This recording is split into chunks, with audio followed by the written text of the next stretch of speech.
And we are live. Hello, everyone. Thank you for joining Shop Talk Live. My name is Rick Ramirez. I'm also known as Rick's 2 Cents, along with my fellow co-host Steve from Steve Makes Everything. Howdy, y'all. It's just Steve and I. Quick people that already joined the live. I want to thank you, but Roger's wife is in the ER right now, so take a moment of your time, say a quick prayer for her that she'll be all right. Kristen's around the corner. Want her home and safe with her family. What were you going to say, Steve? Sorry. Something to that effect, actually. So. Oh, I guess I beat you to the punch. Well, that's okay. Yeah. Hopefully, Roger's wife is okay. Yeah. And Andy is at a Christmas party, but we knew that in advance. So yeah. Kristen, but imagine going to a Christmas party and thinking it's more important than this live stream. Clayton, aloha from Hawaii. Hey, Clayton. Yeah. Oh, it's been busy week this week. So we were talking right before we went live. You said you were doing some golf balls, and you brought up an interesting comment that pink golf balls don't seem to pink or green. Green is slightly better than pink, but pink is so the engraving on pink is kind of gold because with a UV laser and it engraves, you get what you get, right? Right. So it's kind of a gold color, but it just doesn't stand out very well because the pink is so vivid, right? For one thing. Right. So I warned them. I saw a lot of people when they're doing the golf balls, they're looking brown, and I'm like, to me that's here black. To me that's cool, but the whole brown. Maybe I have a picture of a prototype here. Hang on. Yeah. So here's this is a very early prototype. Let me share my screen here. This is from the blooper series, people. What did they do? Good evening from Wisconsin. In our backyard. Did they change sharing somehow?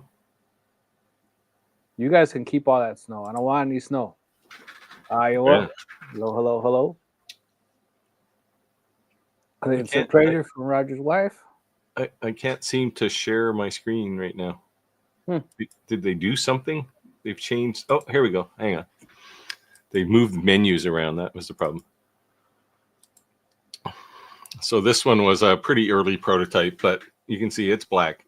Yeah, it's definitely black. It's just a case of knowing how to do it, right? Like I had a bunch of old golf balls, including this one, and I didn't care if I screwed them up, right? So you can see actually around the outside, there's all kinds of engravings. Yeah. The one right above that that's kind of gray is the one you'll see a lot of people engraving, and it comes out gray like that. I don't like that. No. So it's too subtle. Yeah. Anyway, the black definitely looks good. The brown to me look like burned, almost like.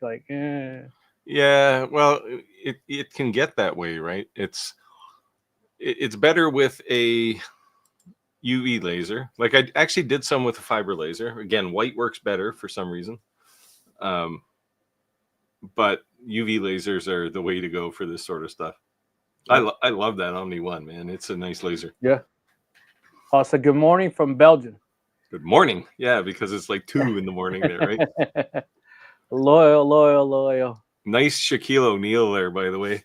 Yes. Hey, Paul, you want to join us on the live?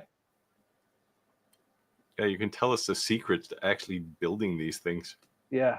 Let us know if you want to join us. I'll give you my email so I can send you a link. I'd definitely be interested in talking with you guys.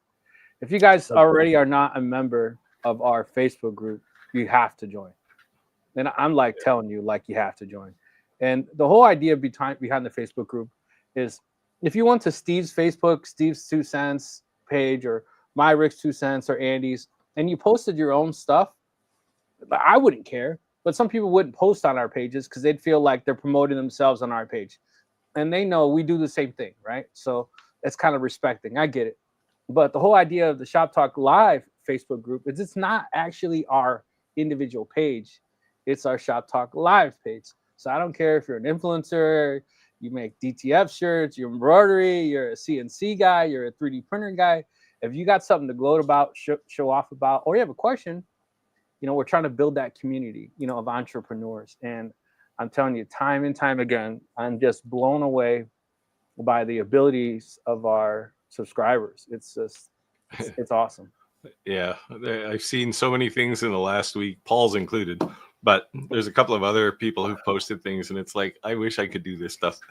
Yeah, you know, and it's like someone had to break the ice. So I thank you, Clayton, because Clayton was like the guinea pig. He was the first one who had like the backbone to say, all right, I'm gonna put my work out there and consistently post. And then other people started doing it as well, you know, and now we're seeing more and more people start to post daily, and very awesome. Very awesome. Yep. And there's some cool stuff out there. Clayton posted some new stuff there today, in fact. Yeah. There's like a word cloud, like a cross. That's a word cloud.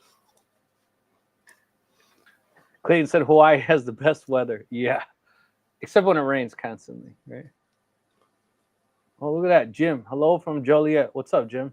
I live in Oswego. We're neighbors. Not too far from each other. Oh, so that would be nice. Let's get him on. LTX. Here, hold on. Hey, Rick. I'm gonna have to change my channel name now to the Silver Fox. See what I did? See what I did, Steve? You know what ruined me. Is like, well, you know what I actually do like is that when people write certain comments, the only way they would know those inside jokes is if you're a legit subscriber, if you're legitimately someone, because Andy said it right when he described our channel, or like our collaborative, right? Shop Talk Live. He says, if I was to describe someone to us, who we are or what we're doing, it's four guys in the garage drinking a couple beers. And I says, you know, and you know, you give each other shit, right, when you're friends. So yeah. I get a lot of it. I must be a really good friend. Hey, Paul, send me an email real quick, and I will shoot you a link so you can join our live. What else we got out here? Oh yeah, the shack was rushed. I'm reading Paul's next comment there. And then I'm getting the link ready so I can share it. Oh. Where'd that one come from? Terrible at Fishing is back this week. Yeah, the shack was rushed. Well, if that was rushed, I don't know, man. Yeah, it definitely looks awesome. Definitely looks awesome.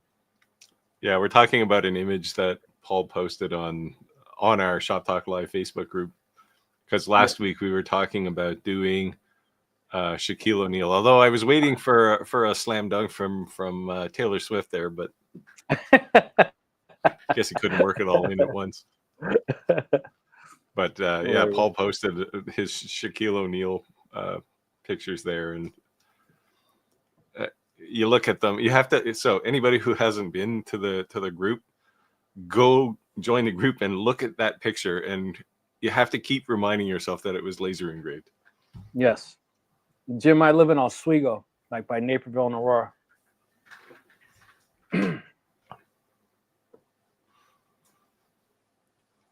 Just joined. Paul, let me know once you send that email. All right, so I have a question for you, Steve. So when you use a spindle versus when you use a router, so when you use a router, it's just plugged into a standard 110 outlet. But when you use a spindle, is it hardwired? You need a VFD controller. Okay. So a spindle plugs into that, and then you plug your CNC into the VFD to control it. So the VFD is what can control the RPM and all that through the software. Okay. Yeah.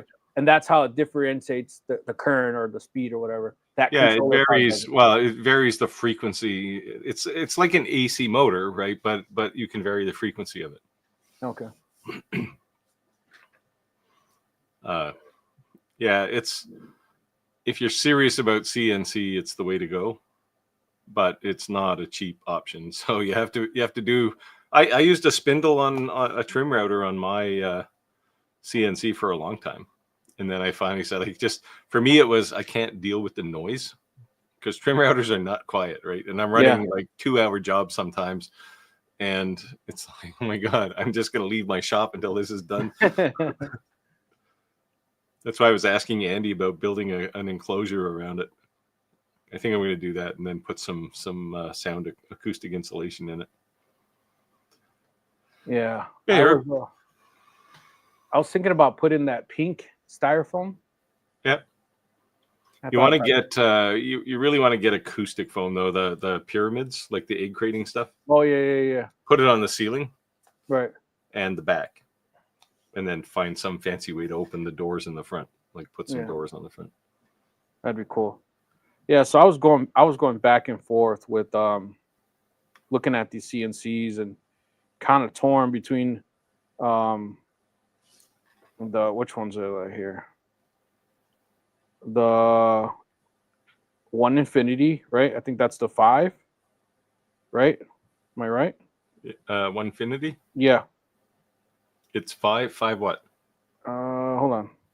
It's the big one, the Elite one, the Elite series, the Foreman. Yeah, that's what I have now. I had the regular one before, and I sold it and got an Elite. So I asked them. I says, "Are someone in your upper level management in the union?" And they were like, "Why would you say that?" I said, "Because your CNC's names are Foreman, Journeyman. Like those are union classifications." I was like, "So when does the general foreman came out?"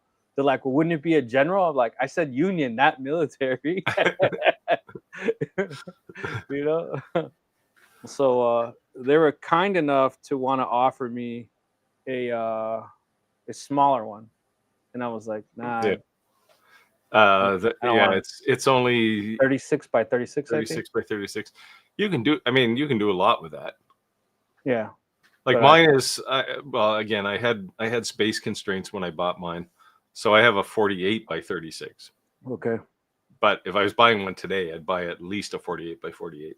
Yeah, so they were kind enough to offer me that, and I just said, "Nah, I don't think I want it. I want the 48." So that was not on the table for them. But I said, "Okay." Yeah. I mean, they're a good company. I like Onefinity. They're fairly responsive. So is like in the Elite, they use the Masso controller, which is an Australian company. Mm-hmm. And those guys are very responsive too when you have issues. So I'm trying to look through my phone right now to see it. I forget the name of the one that has it has like a built-in screen on the side of it. That's both of the Onefinities. The Elite has a bigger touchscreen. It's like an 11-inch touchscreen. Yeah. Okay. So that's the one you doesn't have a computer. It actually has the screen, right? Yep.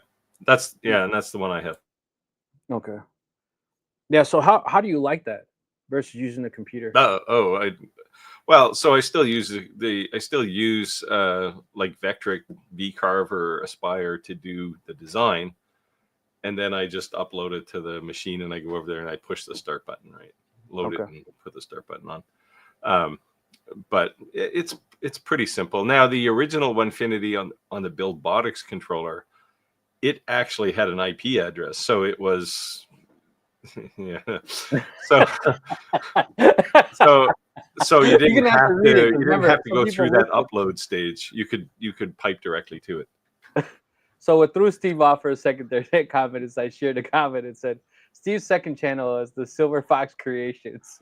I don't know about creations. So I was actually thinking of creating another channel to just do reviews of stuff. Because I get all kinds, like today or yesterday, I got a request to review a ruggedized cell phone. And it's like, I got no time for that on my channel. Like that's a different channel, right? Right. I thought I was pushing it with the Momotion lawnmower, but certainly a cell phone is kind of too far out there. I don't want to become a cell phone technical lifestyle channel. Listen, hello from Northeast Texas. I got a lot of family in the valley. Northeast. Oh, I was saying, I have a friend who lives in Texas, and he always talks about the hill country. That's the west side, though. The one thing I hate about Texas is getting to Texas, right? Because Texas is so huge. You're like, we're here. And you're like, no, dude, we got hours to go. But don't you just go to Dallas and that's it? No, I go to McAllen, which is like saying you're going to Mexico. Like I used to have a team in Austin, so I'd go to Austin quite often. Yeah, my dad used to live in Cedar Park, which is like right next to Austin. But yeah.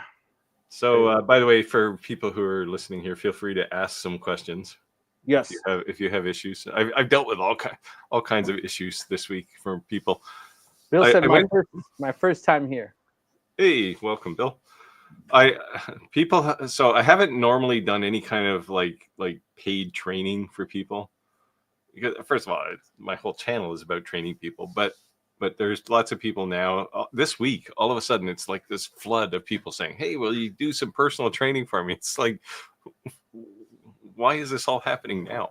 Like, I used to get one maybe every week or so, but now this week it's been like 3 or 4 a day for the whole week, and it's like, well, this is cool, but so I don't know. I might have to put some actual training material together. That sounds like work to me. There you go. So those who are new to our lives, what this is, it's a collaborative live for live questions and answers for anything that's laser, CNC, 3D printing, related, entrepreneur, YouTube. It's basically everything that you see us do in our personal lives, and able to get instant answers. So if you have questions, let us know. We always say it's Happy Hump Day. Sometimes people just come to shoot the shit, because at the end of the day, I'm sure your significant other gets tired of hearing about lasers or woodworking or whatever. So sometimes people don't come for questions. They just come for camaraderie, for brotherhood, just to shoot the shit, and happy hump day. Should we say Clack came tonight to get some answers? Yeah. No, Clack always wants to know. Yeah, he's always welcome. Yeah. Clack, are you ever going to come on and spend some time with us? I'm going to have to go down to Alabama. I'm the only one, Clack, who joins your live every Sunday. So come on, man. You owe me at least one live. Yeah, I would join, because I watch it on replay quite often. But it's just like Sunday is just such a nightmare for me. My wife, it's right around dinner time. My wife's like, "Do you really need your phone on?" I'm like, "Yeah." He joins my live every week. I'm gonna join his live. So I like prop my phone up against like the center where when the spinny things on the table, and I'm eating and watching his live. She gets pissed off, and I'm like, "It is what it is. Deal with it, woman." Gee, I wonder why. Good morning. See, welcome to Clack, you could be responsible for like a marriage breakup here. Clayton said, "I need a CNC and a fiber laser." I'll tell you what, Clayton, we have a ton of attention from manufacturers. If you're on our Facebook group, you can see, because the manufacturers, they're politely posting. They're not like spamming tons and tons of things, which is fine. But you can see that obviously they're paying attention. So that's good, because if you guys are posting and wanting things, obviously that's how we're able to do these giveaways. We've done 4 laser giveaways so far, with a handful of other things, but very cool. No contest tonight, Clayton. Clayton's doing the Shop Talk Live. All of a sudden, the comments will fill like, "Oh, I must have missed. I don't know if they're giving it away, but here it goes." Hit it. Sorry, I have to look up this this Dichrolam stuff. Steve, have you ever tried Dichrolam? It's a colorful laminate plastic sheet. Oh, it certainly is colorful. Wow. Share your screen. Just okay. Yeah. Now that I've established how to do it here.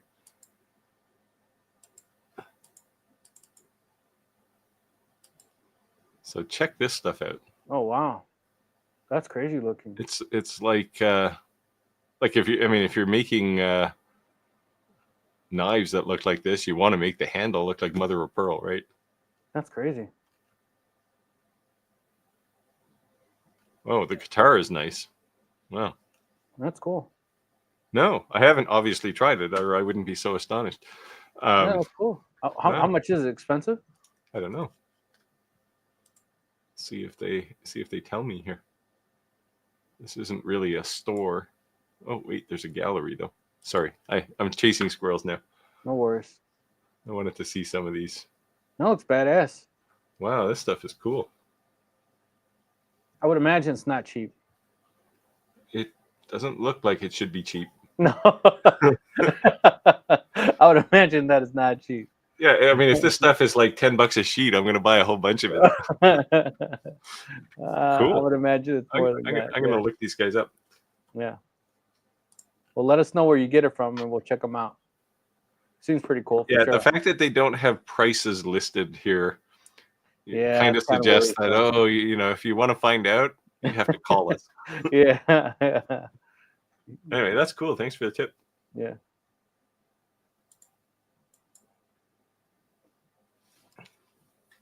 Latin Lex Design says, Rick, I'm 5 minutes in Cedar Park. Cool. Yeah. I lived in Texas with my dad for one summer in Cedar Park. Well, the weather's certainly better in Texas than outside Chicago. It's funny. So when I was a kid, when I went to Texas, lived in Texas, I got pricked by a cactus. It gave me a fever and like knocked me out. I guess like they were poisonous. Jesus, what kind of cactus was that? I don't know. It was in someone's front yard and had this huge flower, and I thought it was cool. And I touched the flower and I got poked. Then I just thought, like, I wasn't a pussy kid. I was like, whatever. It got a little blood and I'm fine. Next thing you know, I was flat facing the pavement, and I like Chris's comment here. Texas is huge. Have a look at Western Australia, 4-day drive. And not cross the state line. That's crazy. Yeah, I think. Well, Canada's like that though too. You guys have like huge provinces. Yeah, like I live in a small one, but if I was to drive to the other end of the country, it would take me a couple of days probably. Right. Assuming I was driving a lot. If I was driving 8 hours a day, it would be probably 4 days. Right. But Texas is, I think, one of the biggest states in the United States. I think probably the biggest. Yeah, I think Texas and Alaska are both pretty big. Oh, Alaska too. Yeah, Alaska's pretty big. But it's only got like 12 people in it, right? Like I said, now I'll get somebody from Alaska on here going, what are you talking about? Latinx says, I'm torn between the Amtech 50 Reyes and a Coremaker 50 watt. Any insight between the two? Okay, well, first off, I'd say, what's the price? Are they about the same? Yeah, so the thing to keep in mind with most fiber lasers is they all use the same laser module. Yeah, so that gray one that's behind me, the darker gray one, that's a Reyes. Yeah. So and the Commarker 50 watts probably also a Reyes module. Yeah. So, but this manufacturer doesn't even take that off. Like that black sticker you're seeing right here, it actually says it. Like they don't hide it. That's good marketing, right? Yeah. People recognize the product. I don't think there's a big difference between the two. I think they're both rebranded. To be honest, comes down. So with any, price. I mean, this applies to pretty much any laser when you're comparing company A to company B. Price, because they all use the same kind of components, right? And you got to pay real particular attention to finding out what their support is like.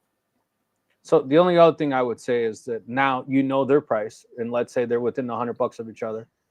If you're savvy with with lasers and you don't necessarily need the toll-free number or the immediate support, you can rely on a community page, something like that. Then price also buying factory direct from China, But just know what you're paying for when you buy a U.S.-based rebranded laser. You're not paying for the laser; you're paying for the support. You're paying for Monday through Friday, a phone number you can pick up and say it's not working. You can't do that with a 13-hour difference from China. So that's what you're paying for. Yeah, there is that. That's what you're paying for. I was actually helping a user this week who happens to have a Commarker, and I don't know if the problem is his problem. He doesn't know if it's his problem or he has an Omni one. But he came to me because he would just the 12-hour turnaround was killing him because he's got a business and he's trying to get his business back on track, right? All I can say, so I know Commarker has pretty decent response times, all things considered. They have a really good Facebook group. OM Tech they have a good presence on Facebook too, but my personal experience with them has not been overall pleasant. They keep saying, hey, we're going to send you a laser to review, and 4 times now we've gotten to, okay, we'll send you one, and then I never hear from them and it's just like, okay, I don't have time for you guys. Send this guy an email. That's the one that's in the gray. HT laser. Yeah. That's Homtech, or however you say it. Homtech. Remember, Andy, you emailed them too? Hao Tian. Yeah. I don't know. I think he joined me on Facebook. Yeah. Send them an email. He's out. Pascal will reply to you. Pascal is who I was talking to. Yeah, Pascal's awesome. All that I'm saying is then you're going to get a realistic idea what the price is going to be different from factory direct from China and a rebrand. And then you just have to make the decision. Is it $5,000 difference? Is it $500 difference? What are you getting for the difference in price? And then make the decision on your own. But you literally know what you're getting. Okay, we have to look at Clack's next comment here. Okay, hold on. I lost track of it. Where is he at? It's right here. Steve, you should have told me about the voodoo required to frame this Omni. So this is my one gripe with the Omni One. If you look at most fiber lasers, when you frame, they use the red laser, right? They have a third laser dot that passes through the lens, and you frame with that. Right. On the Omni One, they use the UV laser to frame. First of all, it's UV, which means you can't see it. So what you end up doing, so when I was testing some of the early versions of this thing before they started shipping, I said, like, you got to fix this because people are going to hate you because they don't know where the thing is, right? What I was doing was taking just like a piece of like white cardstock and sticking it in there to find the blue, blue rectangle. So they put this green paddle in there. It's this lime green thing, and it shows the beam. I still use paper, honestly. Speaking of not being able to frame, I couldn't get the Nano to frame. The Nano? Oh, there was something you had to do. There's something different with the Nano. Because Lightburn, the non-Galvo license for Lightburn, they jumped through a few hoops to make the Nano work with that. Okay. And it depends if you have the conveyor, the slide. Mm-hmm. If you have that on, you can frame. And then there's another condition. But if you have the rotary on, you're not framing at all. Or no, sorry, the rotary you can frame. It's just if you just have the thing pointed down there, it's hard to frame. Yeah, I just put it on low and well, and that's what you should do, right? Yeah, low power. So use a white piece of paper. Like it's the lowest path of resistance. Also, any idea why a laser would just stop? Had issues with with connectors, but today I was 7 hours in and the machine just disconnected. So first thing I would check is if you're using a laptop, that you have power management off, because if your computer sits, it can go in standby mode, and to save battery power, it can disable your USB ports. So before you assume anything with the laser, I'd go in power management and turn every setting off. Never go to sleep. Turn everything off. Everything to no or never. And then then you know it's not your computer, because the whole fact that it's 7 hours, that means sounds like a hibernation mode in certain things, or a sleep mode in certain things. Battery. In this particular case, it's probably not the laser. And the reason I would have said the same thing is because I've had that happen. On one of the computers in my shop, I have like a 5-minute timeout before it goes into sleep mode, and I started 2 or 3 times. I've started jobs on it, and then it just stops, and it's like, what the hell? And then I have to go turn off all the power management. Yeah. So I check that first. Yeah, if it's not that, let us know. Yeah. But the fact that it worked for 7 hours makes me think it's not the laser. Yeah, it's most likely the computer getting tired of listening to the printer. Or anyone done Harbor Freight ammo toolboxes? Okay, so look, I'm not discrediting anyone in any shape or form. I've seen some really badass artwork done, and every single time I've asked someone, like, you mind me asking, what are you getting them? What are you getting for this? They're like, I can't sell them. Steve made a good comment one day. I know I'm not trying to misquote you, but you said something to the effect like, It's just something that gets someone up to your booth. I don't remember how you said it. You said it's like the dollar items that you lost money on, but it's just the lost leaders. Yeah, there you go. Yeah. It's the $1.50 hot dog at Costco, right? Right. Yeah, that's exactly what it. Yeah. So if you had some badass ammo boxes at the beginning of your booth, and that's caught someone, you sold that for $10, but you got them on a $50 item. But anyone that I've known, it's like anyone who's making those triangle Christmas trees and ammo boxes, because everyone on YouTube says it's a great seller. I've seen no one. And you know what's cool is that a lot of people watch our channel. Obviously, from the Bearded Viking used to be on our live all the time. They kind of go back and forth, and I've seen some kind of influence on some of his lives. People talking on ours and jump on his, and vice versa. But people really starting to share and be open about trade shows, especially after we had this like basically an entire live about trade shows, right? Yeah. People kind of opening up a little bit and saying like, what was a must and what was a bust, and yeah. Oh, so in response to the cool material here, this dichrolam, yeah, it's the same as hydro dipping. I've actually looked at this. I want to do hydro dipping just to say, because I know nothing about it, but I keep seeing it, and I just want to try it. So I think so obviously you can do it with the whole spray paint deal, but I think what's cool about hydro dipping, if you just buy it, the reason what I mean is it comes in like a film. It kind of looks like DTF. Yeah. And put that on the water. That to me is awesome because it's actually skulls and things like that. It's cool. Yeah, I've been trying. I want to get I'd like to have a UV printer or a DTF printer. Send me a link if you need a third. Let's get Clack on. All right, Clack, send me here, hold up. Maybe people can pick on him for a change instead of me. Although send me an email. He doesn't have as nice a hair. Yeah, but he is down below 300 days for retirement now. So and he can actually say that in our live since he's not allowed to say it on his own.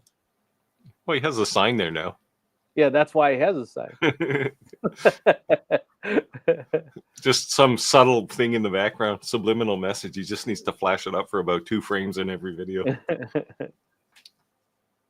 Yeah, let me know once you sent it. I'll send you the link.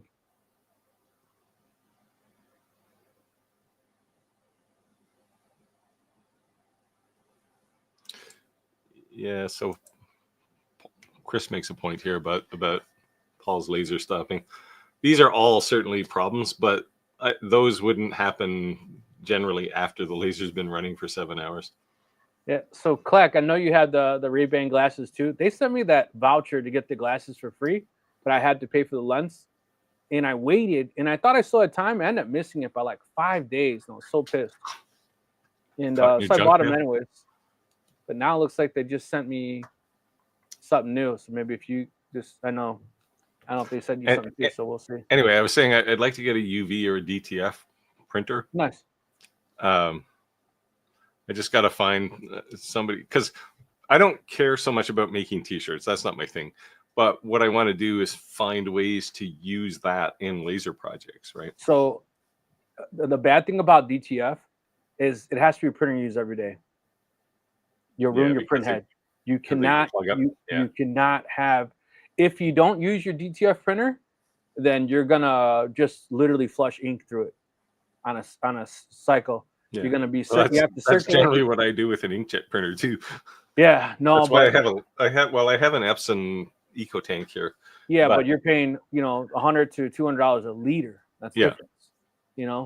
Yeah. So when you're just flushing it out, that sucks. Like I had a really good opportunity to buy a 4x8 foot table, UV laser table. That's badass. And like it was on an auction coming from a company that declared bankruptcy, and I looked at it and went, I just got no way to get it because it was like 4 hours away from me, right? So I'd never get that squeezed into the back of my little car.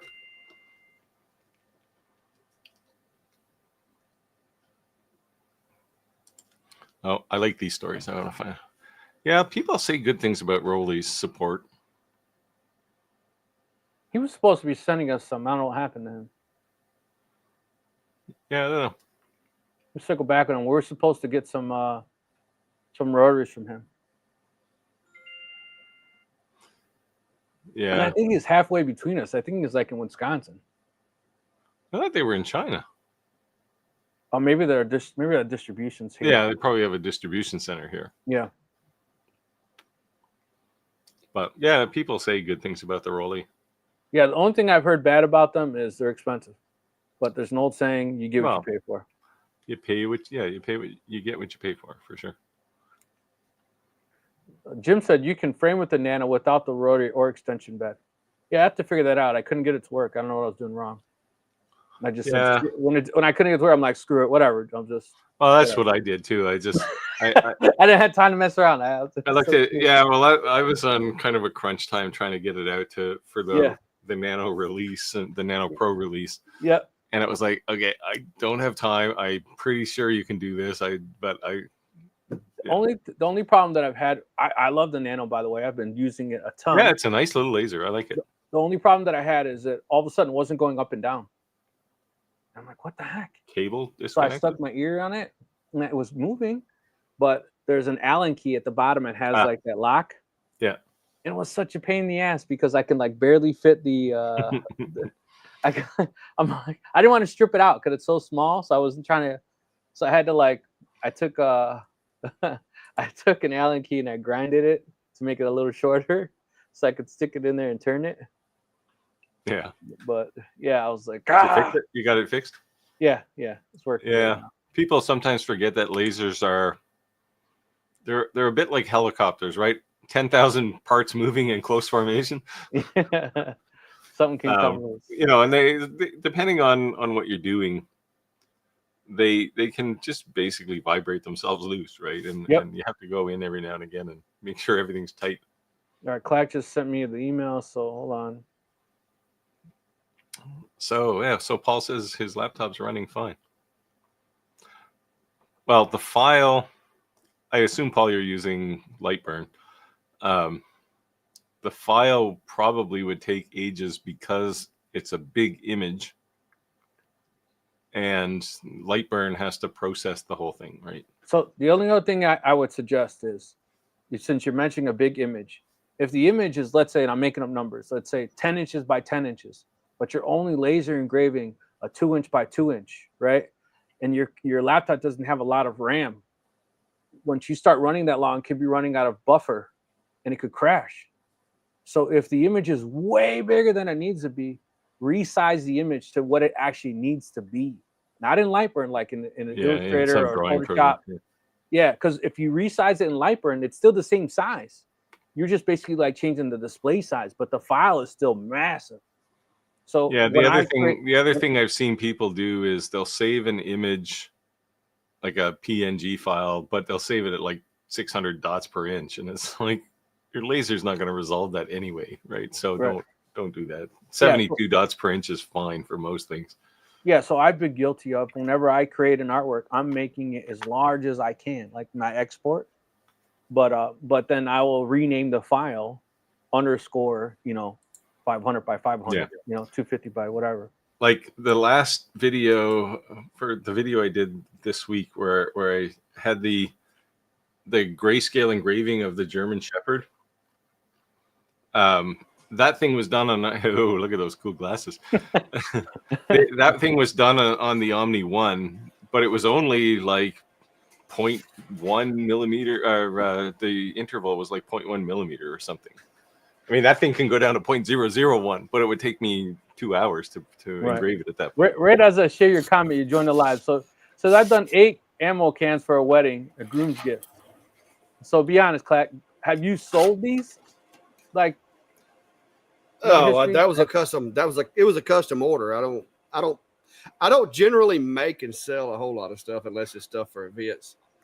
That was a wedding. I did a sign-in board for them, as well as the cans and a couple of other things. What kind of wedding was this that they needed ammo cans?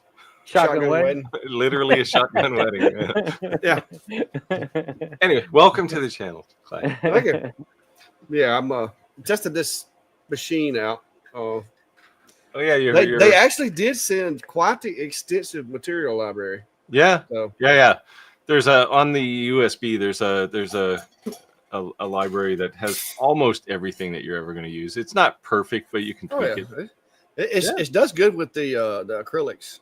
Nice. Yeah. So if you laser? want to try something really cool, that image I did of the German Shepherd in the video I released yesterday, that was done on dark mirrored acrylic.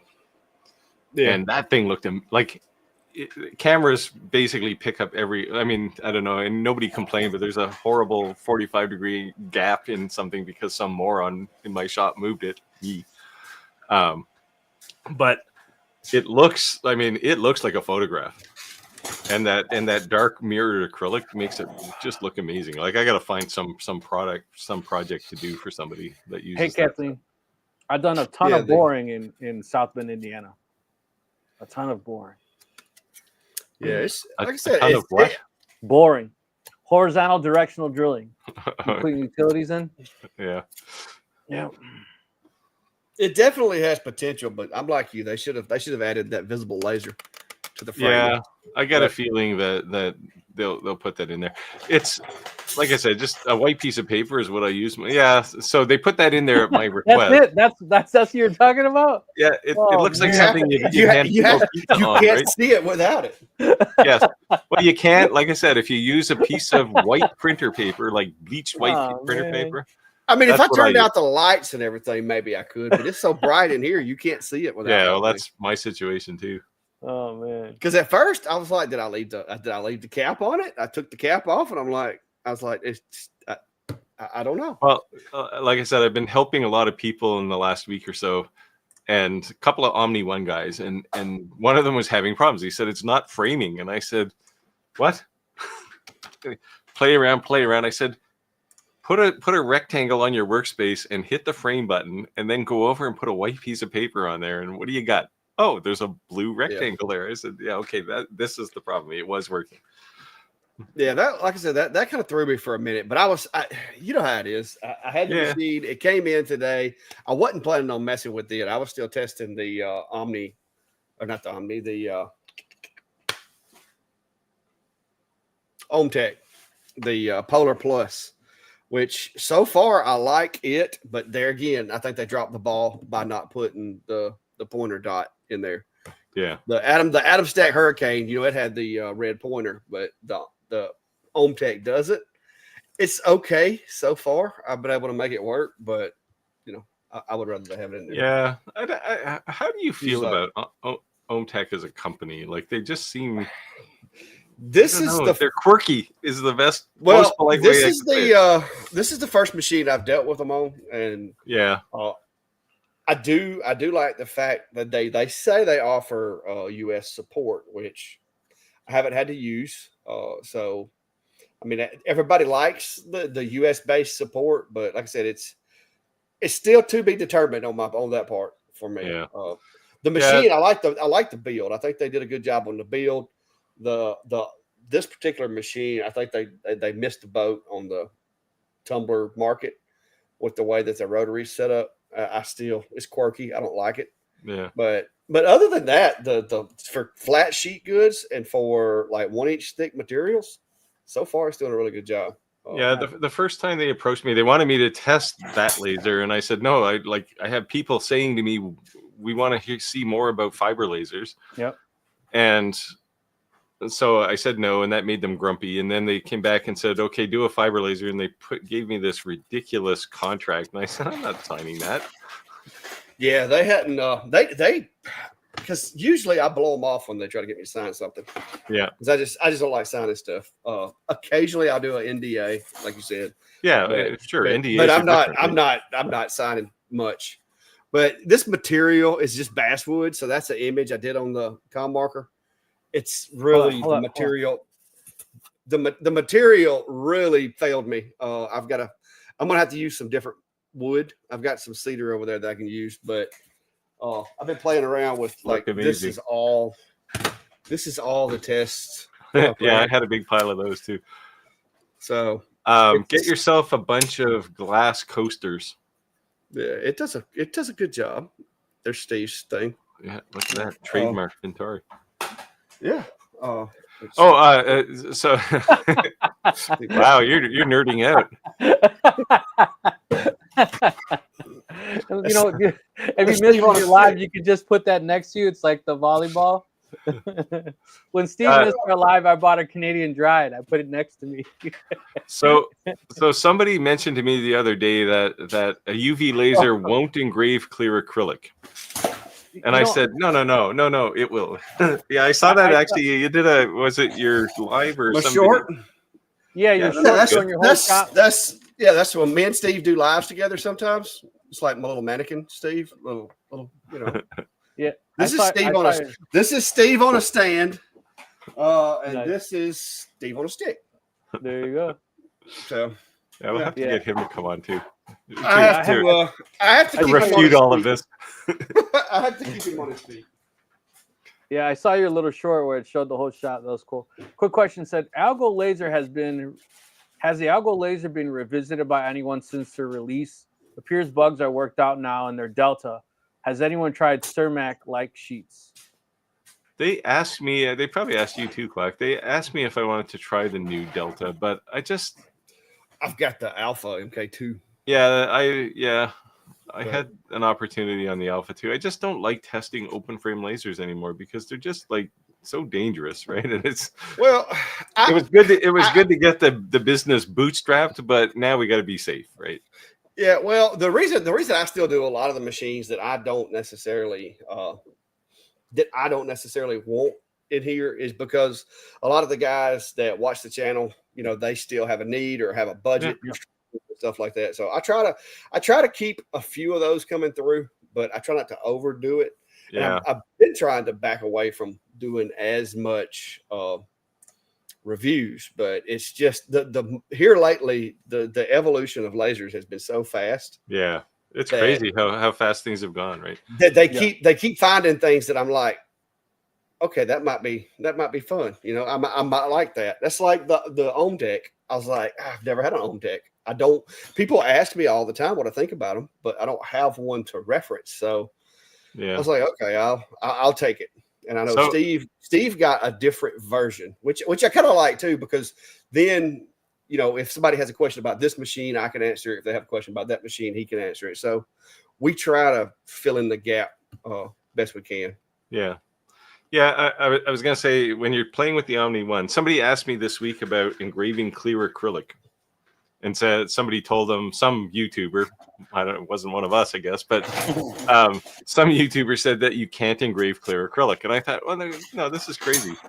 So I tried it today, actually, and I'll probably post a little short to answer the question. But somebody said, you can't do this. So I tried it, and it's like, I just put in some random numbers, first of all, and it's like, wow, nothing happened. It went right through to the...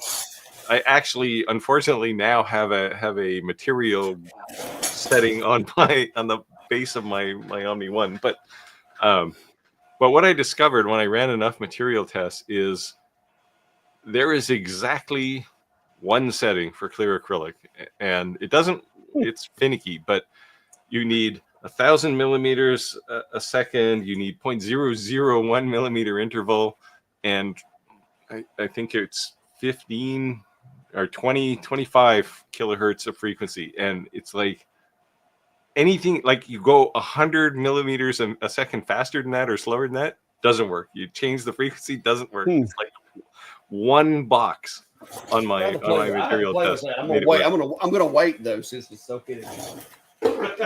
Yeah, give it a try. Which I'm going to be honest with you, this Ohm Tech, I have been playing with clear acrylic. I have no need for anything else to engrave clear acrylic. This thing is a beast when it comes to.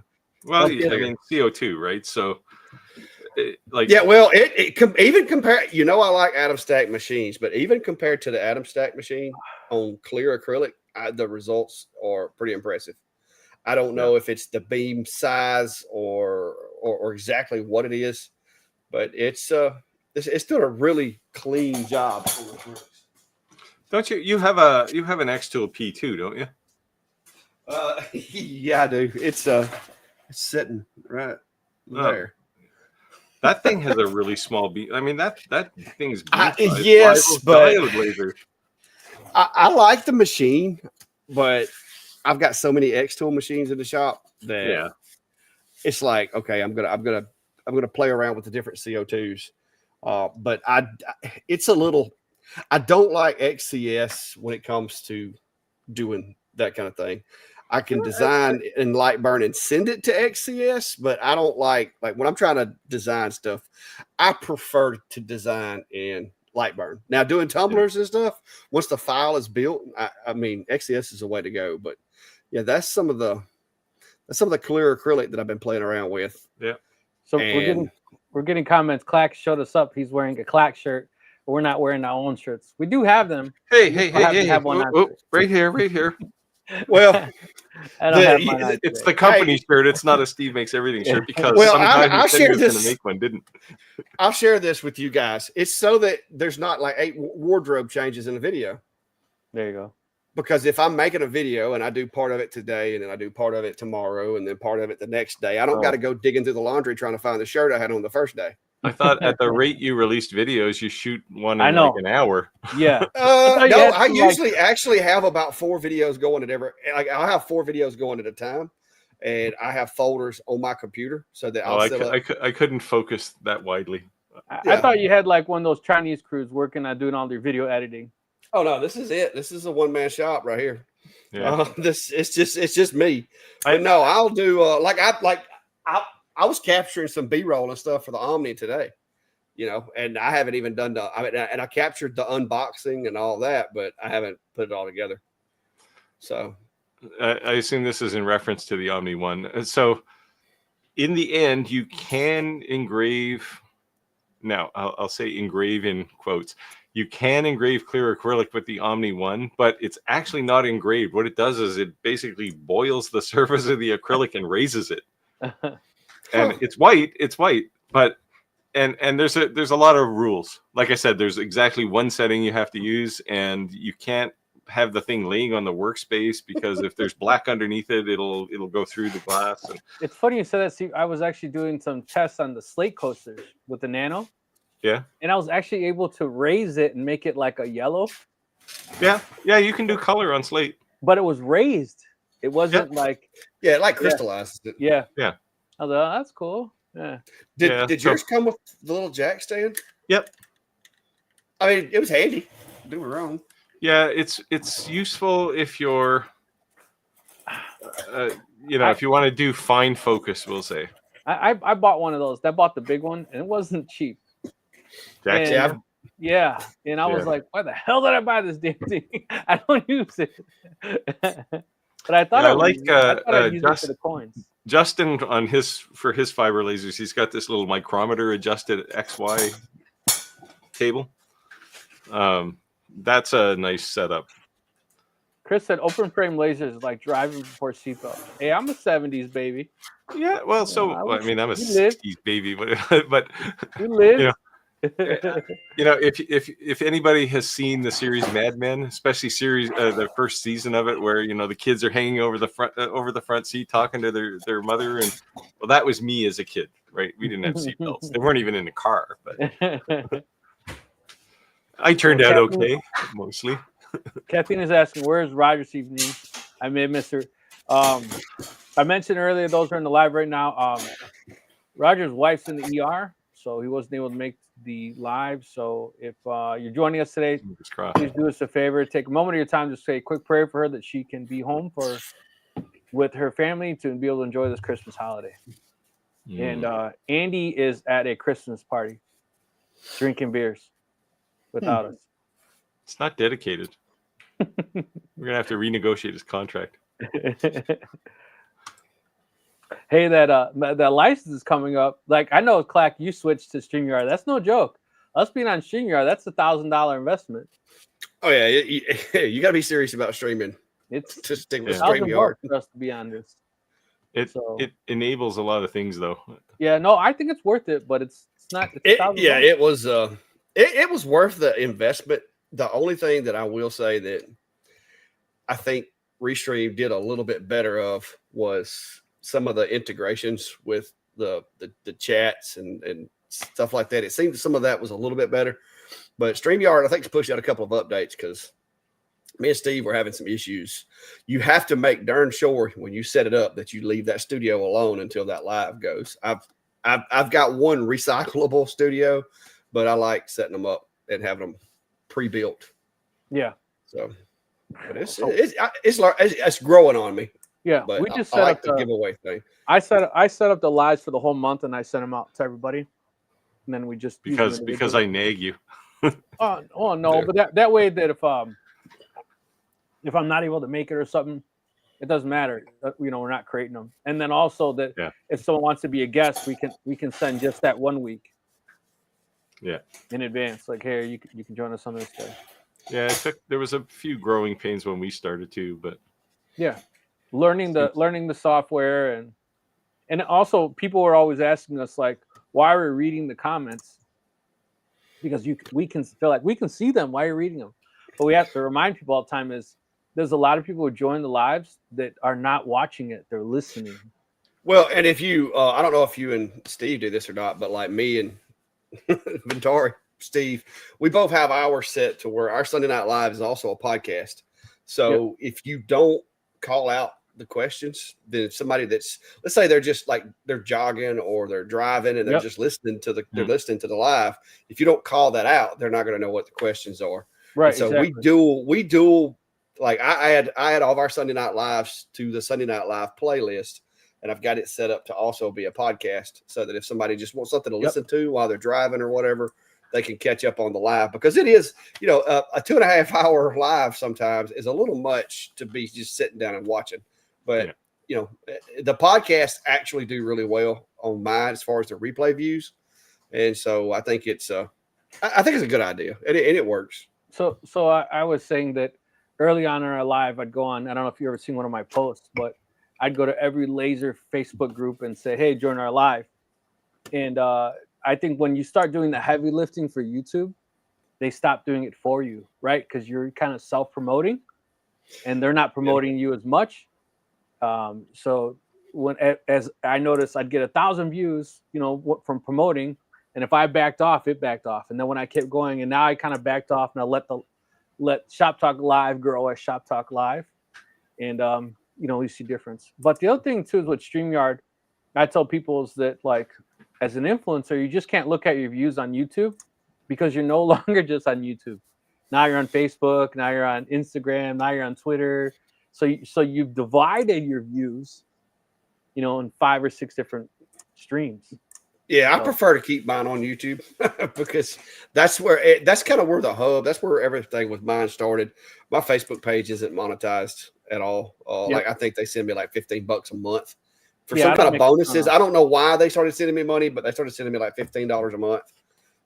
But Facebook is cool because, and I look for YouTube to eventually add it to where you could send like DMs and stuff, or have it like an optional, like you could turn that on for your channel if you want. Even for members, that'd be cool. That is the reason that Facebook like still gets a lot of my traffic, is because if somebody's having problems with the machine, emailing a video is a little more challenging than just dropping it in a DM and sending it to me. So I use Facebook for like a lot of troubleshooting. I've got a lady that I've been helping on and off today, try to get a P20 up and running. And, it's just easier when they can send you a picture, or even like do like a face chat thing and like show you the laser and you can tell them do this, do that, do this. It's a lot simpler than it is trying to communicate with email or, comments on a video. So I've taken to Google Meet for that sort of thing. Yep. Yeah. Well, I use right? Like you have a Google account, it's free basically. Well, I use Google Remote. If it gets bad enough that like say I got to go in and change the settings on a controller, or do something like that, I'll tell people, hey, if you want me to fix it, I'll jump in there and I'll run through it, because I can't spend 4 hours trying to tell you how to do something I can do in like 5 minutes. Yeah. So if you'll let me into the computer, you can sit there and watch what I'm doing. I'll get it going. And so I use Google Remote Client for that. So what are you drinking, Clack? Angry Orchard apple juice. That's all I ever drink. Modelo I don't drink a lot, but it's I like apple juice. I guess maybe I got hooked on it when I was a little kid or something, but I just like apple juice. I drink I don't mind mostly Stella. water. Stellas have that kind of a taste. Yeah. I never drink on the live though. One of us has to be the designated driver, right? I couldn't tell you the last time that I was impaired. Like I said. Well, you're not allowed to, right? Yeah, I drink like one or two, and that's it. So You have to be responsible. So you guys are messing up my days. Clack jumped in on a Wednesday. Happy Hump Day, everybody! Happy. Well, hump I usually tune in and listen to you guys. Yeah. Today, yes, but now you're here, and now you're confused somebody. I was actually Klein, which I don't know if y'all even know who he is, but he's one of my local guys that has a bunch of my equipment. He had a project he was wanting me to help him on. He came over here.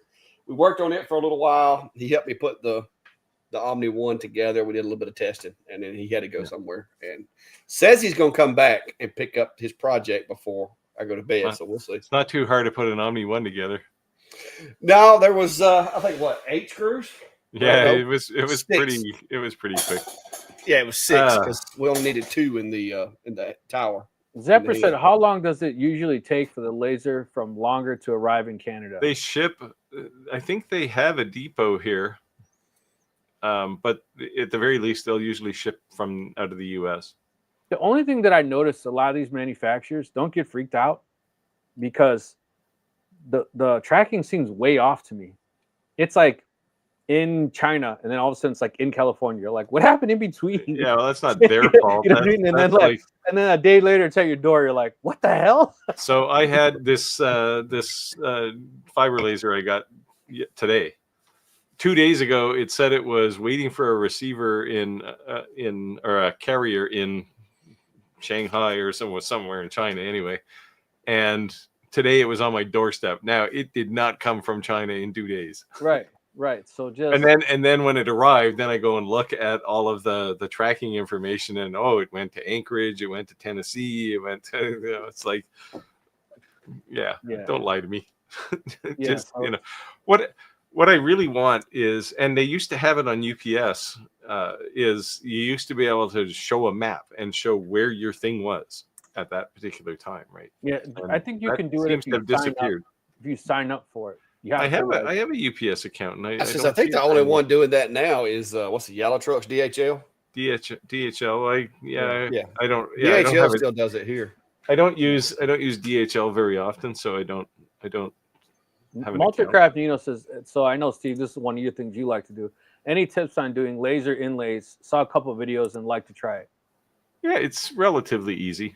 Just you have to play with the kerf settings in Lightburn if you're using Lightburn to make sure that things fit tight together. But it's not hard.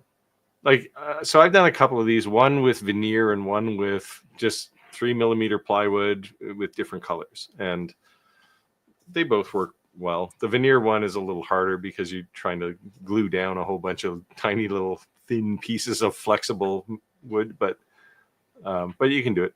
I was waiting for you to say buy a CNC. Well, you can certainly do that. If you have Vectric V-Carve or Aspire, you basically push the toolpath for inlay, and it'll build both sides of it for you. But yeah, it's certainly a heck of a lot cheaper with a laser. Yeah, you can do this. Yeah, there you go. Nice. That's laser. It's all the way through. It's not exactly an inlay, but it gives you the appearance of an inlay. Because it's you're literally cutting out one piece of wood, putting it inside the other. Yeah, that'd probably definitely be an easier way to do it than trying to get the depth. Yeah, well, yeah. So it's definitely easier if you're using thicker material and you're going all the way through like that. If you're trying to lay down like 64th or 32nd thick veneer, it's much harder. Yeah, you're gonna have to go really deep because a lot of the material, like the grain, is not going to burn evenly. So did I hear right that you have a fiber laser now, Claire? Well, you had a com marker before for a while. I've actually got several. I was being a wise ass because remember we were supposed to do the coin challenge. Oh, I ain't got time for that. I'm just gonna be honest with you. The machines that I've got, I've tried doing a little bit of that deeper stuff, and they do okay. But what I want to do, and this is something that I've got to come up with some projects. I don't know if y'all are going to be in Georgia, in Atlanta or not, but Vectric actually contacted me, and Workbench Con this year, they want me to bring some Vectric created stuff for their table over at Workbench Con. And so I've got to come up with some projects that I can design in Vectric and bring over there for them to display on their table, so they don't have to fly them over from the UK. And that was one of the things that I want to do, is do a coin, like legit take a piece of brass and make a coin all the way, from start to stop. So we'll see how it turns out, but I'm going to wind up trying to do it with a CNC. But if I can't do that, I've had some people ask about doing. How many watt is the fiber laser you have? I got the 30 watt MOPA is the biggest one I've got. So I don't. The 30 definitely can do it. Yeah, I just don't know if I may try doing it both ways and just kind of do like a video of which way you prefer. But that's something that I really wouldn't mind doing, is do the same file, but do it in Vectric and do it in Lightburn. But I just haven't had the time. I'm going to be honest with you. It all comes down to hours per dollar, basically. I could spend 40 hours of my week trying to make one coin to do a video, or I could spend 40 hours of my week making 4 videos that cover 4 other topics. And so it's just a matter of, especially with these machines coming in, I don't like stuff piling up. I don't like being backed up. Do you have a spindle on your CNC or still a trim router? Yeah, no, I got a spindle. Because I did a coin video on the old Onefinity, and I was just actually looking for the coin. I usually have it kicking around here on my desk, but I've done CNC coins. I've done laser coins. The maple leaf, right? Yeah. Yeah, Clark, the only thing that I noticed the big difference between the 60 and the 30 when you're making the challenge coins is my 60 can do clean passes, my 30 can't even touch. That's it. Yeah. But it's not twice as fast because it's a 60 versus a 30. Yeah, I mean, no, it's you get diminishing results with the wattage as you go up. Right, but the frequency range, I can go way higher on the 60, and that's going to make my cleaning passes so much nicer. So yeah, especially if you have a MOPA, right? Like a MOPA can go like 4K, that's the light gray one behind me. 4,000 kilohertz, right? I was going to say this one can go up to 4K. Yeah, this one I haven't like played around with it that much. MOPAs and fibers aren't really. I mean, I use them, but like I don't experiment with them as much as I should. Probably they have a specific place, right? They're not general purpose lasers. And you'll find that with the UV laser too. Like it's more generic. If you're engraving, you can engrave a lot more stuff, but that's all you can do. You can cut really thin metal, but like tin foil, put some tin foil. I've had to shift some stuff around to get it over here because that's where I had my MK2, my Rolly. But so I don't know. I've got to figure out something. No, like if you're trying to make like nameplate jewelry, you need like 100, 200 watt laser, like, you know what I mean, to be able to be fast enough, clean enough. Well, it's a speed thing too, right? Like if you're making 200 of anything, you're making production, right? And you got to do stuff fast. Right. Well, I've gotten more and more away from like most of my stuff's one-offs. Yeah, custom stuff pays so much better than mass-produced stuff. Because when somebody can't find somebody to make something and they come to you, I still try to do things affordable, but I'm not cheap. And I tell people all the time, they're like, hey, you know anybody that can engrave stuff that's cheap? And I'm like, I don't do cheap. I do good, but I don't do cheap. Yeah. I'm the same way now. Like, and this is the standard argument on this channel is I hate coasters. I don't hate coasters. I hate work, right? Like people say, oh, you can make money on coasters. I think you actually said you can make money on coasters, and you can. But if you want to make $100,000 a year and you're making $1 a coaster, but now you got to get into, like I said, it depends. And I tell people all the time, because they're like, man, how do I make money doing this, doing that, doing this, doing that? It depends on what your end goal is. If your goal is to get your shop, have fun, recoup your expenses for materials and stuff, that's easy. That is absolutely easy. You can do that. Yep. But if your idea is that you're going to quit your full-time job and do this just selling things that you make and live, let's hope you got a trust fund, because it's not gonna. It's not necessarily going to work that way. Yeah. Just like with me, I'm fixing to be retired. I'm going to have my check coming in from the state, and so that is basically going to be almost what I'm making working. They're going to give it to me to stay at home, and so that is going to be what provides for my household. And the money that I make out here is going to be my business and my extra money for the most part. I'm still going to have to pay for insurance and stuff like that, but it's not going to be. If something happens to this, I will have my retirement, and I've still got plenty of things that I can do to make money outside of this if I needed to. But so far, this is going to be what I do. Clack, the thing is, we're all not the silver fox. We don't have the big bucks coming in from the Onlyfans, so it is what it is.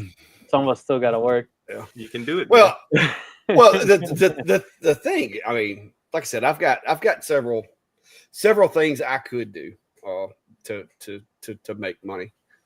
But David said Trotec has an interesting technique doing inlays. If you've never seen it, Trotec has a inlay video with an Aztec calendar. It's actually, and they give you all the artwork too. Yeah, downloadable artwork. I buy a lot of material from Trotec actually. Yeah, it's not the cheapest, but it always works. It's always predictable. Yeah. Craig said, Clack, what is your favorite domestic wood to engrave that burns good? That's what I was trying to get right here. Look out. Now, this is not something that you can just run out and grab. But this is some 1/4-inch red cedar that I milled. And if I'm doing images or if I'm doing anything that I need like really, really cool looking engraving, I love this stuff. Like when I first got into laser engraving, I was milling up cedar logs and cutting them into like 1-inch thick planks and putting images on them. And that's how images about paid for my first laser. Like that was my thing. Like everybody was like, hey, I want my wedding photo on a piece of, like rough cut, material. And so I'd go up to the sawmill and literally get a piece of the material that wasn't being used for anything else and engrave an image on it. And they paid me like $100 for it. And so that's how I bought my first 2 lasers, was doing basically images on this stuff. Now you have to sand it and prep it, but this is actually cut down to like 1/4 of an inch, so I can make ornaments and stuff like that out of it. But yeah, it's red cedar does a really good job. Second to that, I would have to say poplar. If for engraving, poplar, you can't beat it. Like poplar is awesome. No, I like that red cedar too. Yeah, poplar's nice because there's no real grain in it. And I did a video here a while back, and like if you can go to like Home Depot or Lowe's or somewhere and get like this real thin 1/4-inch oak that they sell, and you got to pick through it now and get the pieces that have straight, defined grain. You don't want a bunch of knots, but you can pick up these little pieces right here as long as you're making something that you have a decent little markup on, because it's not cheap, but man, you can make some cool projects with this stuff right here. Yeah. I have a general policy that there's no oak in my shop. There's lots of walnut, lots of maple, lots of cherry, Purdue, you name it. But oak, no, it's not my thing. Oak is a good wood to use for structural stuff because it doesn't break easy. Yeah, I know. I mean, if I was making a piece of furniture, maybe, but yeah. I love making things out of cedar. I'm a fence picket cedar guy. I just like the way cedar smells when you. I make damn near everything out of cedar picket fences. I don't know what this. Why? Well, OnlyFans was the best way to make money. I don't know what the question is. The silver fox. What, Kathleen? What's the question in reference to? Before I commit to something. Well, now, Steve, this is probably something that you would rather have for your other channel, but oak's really good for making these. Oh, So So you can like double-handed, like you can seriously instill some discipline with that right there. I've been wanting to make some of those because they call them Mexicans call them like machetes, and they put these stones on the side, make it look like an Aztec. Yeah. Thing. Well, you can actually take and cut holes in this also, and like use it to serve certain. Yeah, it's a flight board. But, oak is the question. Why not? Why no oak? I just find oak is just it's a harsh wood. Like the grain is really it's in your face. He used to watch Oak Island. And he got disappointed they didn't find anything, and he ever since then doesn't like. Oak Island is only like 45 minutes from where I live. I'd like to go see it. Be cool. It's really not much to see. I know. Just said I've been there. That's all. That's the kind of oak I like. I like it when you let it sit there for a little while. It spalls on you. Yeah. But in order to get this look, you actually have to let it sit there until the outside of the wood starts rotting about an inch or so in. Yeah, and it's hard. Did you get it wet? Take too long. Did you get it wet? No, you let the bugs get in there. The bugs, the excrement from bugs gets into the wood and causes a fungus to grow.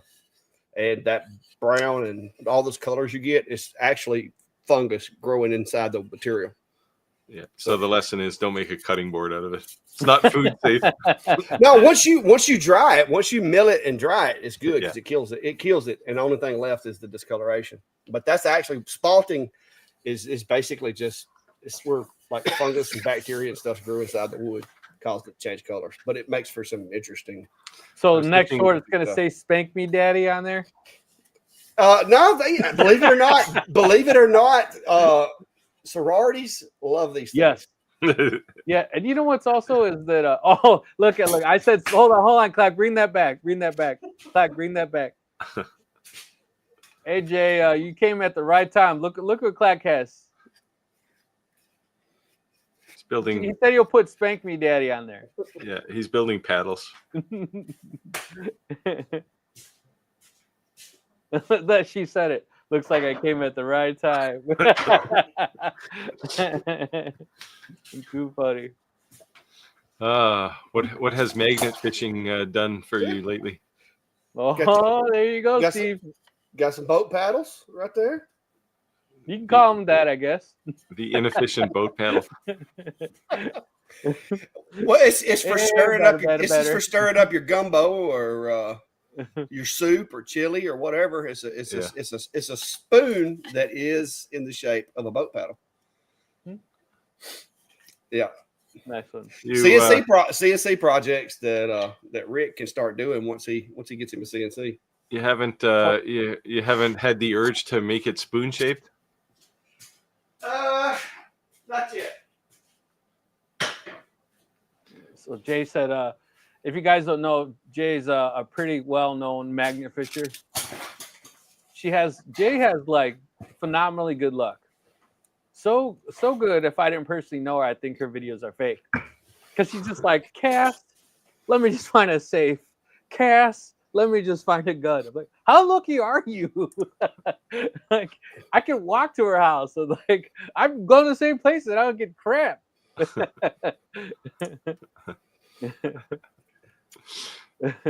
Jay don't play, baby. Yeah, she gets lucky. I'm not saying lucky. I'm just saying she finds some really cool things. I've been tempted to do this, but it's just like, I mean, I live in a place with 30% of the world's water, right? So who knows? That's the crazy thing. No, that's the thing, right? You literally have no clue what you might bring up. Like, it's crazy. I think it's awesome. I've gone maybe 5 or 6 times, and every time it's just been a blast. And every time every time I'm doing it, like if I'm on a bridge or something, people pull over and they just like watch me. And I'm like, "You want to try?" They're like, "What?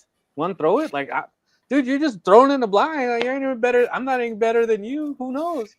You know. A couple times we're like, "Yeah, if you don't mind." I guess that's an acquired taste. I've done stuff like that for a long time. Like the sketchiest thing that I've ever done is went 50 foot down inside a well that had water in it to recover a shotgun. That was sketchy. That's probably one of the scariest times I've ever had in law enforcement, because we got down into about where the water level was, and the tile in the well had broken. And so it was just like a big cavity, and we had to go down below it. And it was like, okay, now we're coming out. So we wound up using a little submersible to go down and take photos and try to preserve it the best we could, and then drug it up with a magnet. Yeah, we live in the Chicagoland area, so there was a lot of gang violence for decades. Right? Oh yeah, I bet every bridge up there's got a body in it or a safe or something. I mean, that would be my luck. I'd throw a magnet in and I'd catch some guy's wristwatch still attached to the guy, right? That would just like end my career in magnet fishing for sure. Yeah, so I found a single shot Derringer that just still usable just a couple months ago. It was still warm. It probably hadn't been in there long. Still warm. Yeah, but like I said, I spent several years on the dive team doing like recoveries of different things, whether it be vehicles or, victims of, drownings or whatever. That's just not something I want to do. How does this not screw you up? It does actually. That's what I try to tell people a lot of times is I spent the past 25 years, on a SWAT team doing things. People would barricade themselves in their house. Hey, I'm going to kill myself if y'all come in, and knowing, we're coming in, because you've just did whatever it is you're doing. The dive team, I was on the Secret Service Computer Forensics Task Force for 15 years or so. Worked victims, child victimization, child trafficking, child abuse cases, stuff like that. I have dug through what I like to call people's dumpsters of stuff they don't want you to know about, which is a computer. Yeah. I have dug through so many dumpsters that it does mess with you. I'm not going to sit here and lie. Yeah. I went through a very challenging period for a little while there. And that's what I tell people all the time, because I tell these young guys, I'm like, look, you're going to get to a point one of these days, whether you admit it or whether you know it or whether you don't, you're going to have problems. And you're either going to have to learn how to deal with it or it's going to consume you. Just this week, we arrested a guy that I used to work with. He's a police officer. Got injured in a car wreck, got addicted to pain pills, and then, of course, fast forward 10 years, he robbed a gas station the other night and went to jail. So, I mean, it is a demon that will possess you and make you do things. Yeah. And that's what I mean, honest with it. That's why you ask why I'm so, like, I guess, one man show can do all this stuff.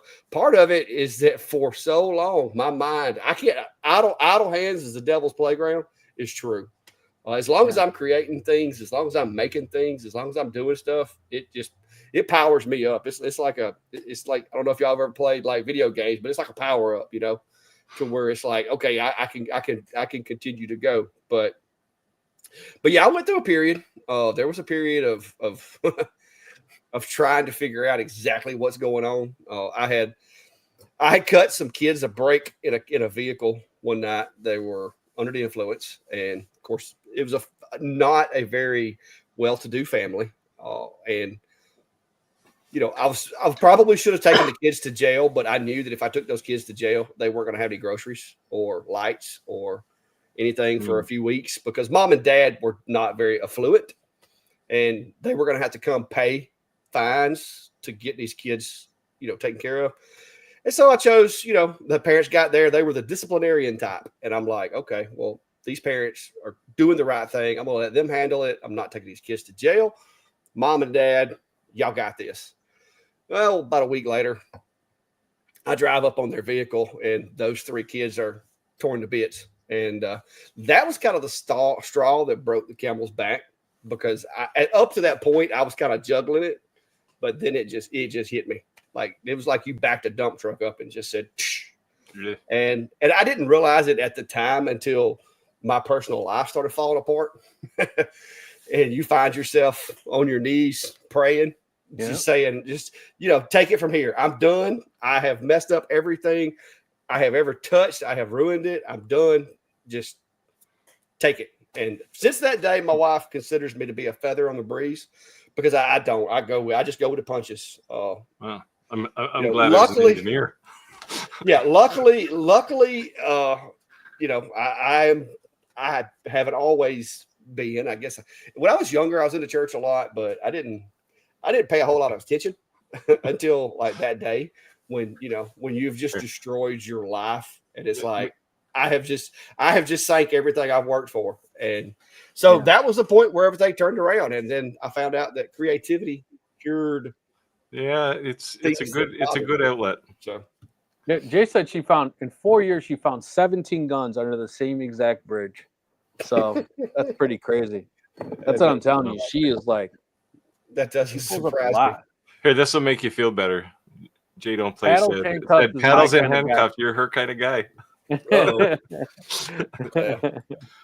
But yeah, it's like I said, one of these days, I tell people all the time, one of these days is that's going to be I don't run from my story because I tell lots of guys now, young guys especially. I'm like, look, you're getting into this. First of all, if you're married, I hope you got a strong relationship, because if not, there's a 75% chance you're going to be divorced within the first 2 years. There's a 35% chance you're going to be an alcoholic before you make it to 10 years. And there's about a 15% chance you're probably going to commit suicide eventually. So it's not a very, it's a rough career field, and it's gotten worse recently. But so I can't name it for him. We lost him. Where'd you go, Rick? Hear me? Yeah, there you go. You're back. You're breaking up. I can't say the name of the company. I'm breaking up? No, you're good now. All right. I can't say the name of the company I'm working for, but we had a meeting the other day, a corporate meeting, and they said that the Super Bowl is the #1 human traffic event in the world, and that people from all over the world come to the event to sell people, right? And it's also up leading to the Super Bowl. They were saying is the #1 when people start getting abducted, and that like our company donates like a ton of money to those charitable organizations that pull people out, do victimization. They remove tattoos and care packages, relocations, and it's kind of crazy. Like human trafficking is real. It's like legit, man. Yeah, like I said, we don't have as much of that kind of stuff here where I live. It's a smaller community, and it's a little different. You have the same stuff like everywhere. It's just like in Chicago, there's a lot more people. There's a lot more of that stuff. Now, I will say the rates, the crime rates in places like Chicago and New York City and places like that, it's different. You know what I mean? I actually live in a place where you can sleep at night with your doors unlocked most of the time. There are burglars that happen, but usually they're going to try to take advantage of the situation while you're at work. Nobody's at home. They're not going to come into a house in Alabama if they think somebody's there, because they know there's at least one gun. There's at least one gun in that house, and they probably know how to use it. From the time you're 5 years old here, you learn how to shoot. So it's not that does instill us a certain amount of only the really desperate, only the really, really desperate will come into your house typically. Yeah. See, in Canada, we don't have this home invasion thing. So somebody broke into my house and years ago, and the cop, when I got home, the cop was standing in my kitchen, and I said, like, I was actually going to work at home today. If this guy broke in and I like kick the crap out of him or something, or grab a knife out of the kitchen and stab him, what's my recourse? He said, we don't have the same kind of laws as the US does. He said, if you're going to tackle this guy, make sure he has one good leg to get himself dragged off your property. He said, if I have to draw this is a cop telling me this, if I have to draw a chalk outline on your kitchen floor, we have a problem. And I went, well, it's a little different here. Yeah, it's a little different here. Yeah. We have a castle doctrine, which means my home is my castle, and I have no requirement to flee or run or give up ground. Yeah, you just can't chase them outside of your house. You got to pull them back in. He was on the front lawn, but I dragged him in the kitchen table. Well, but like I said, it's a lot different here because I was kind of closed-minded to the way that things work in other parts of the world until, like I said, when I started doing YouTube thing, you meet a lot of people and you get to like talk to folks that are from out of town and stuff like that. And it's amazing how much it varies just from state to state. Like even like in Georgia, 90% of Georgia is just like Alabama, except for like Atlanta. It's like closer resembles Chicago than it does the rest of Alabama. So yeah. Jay.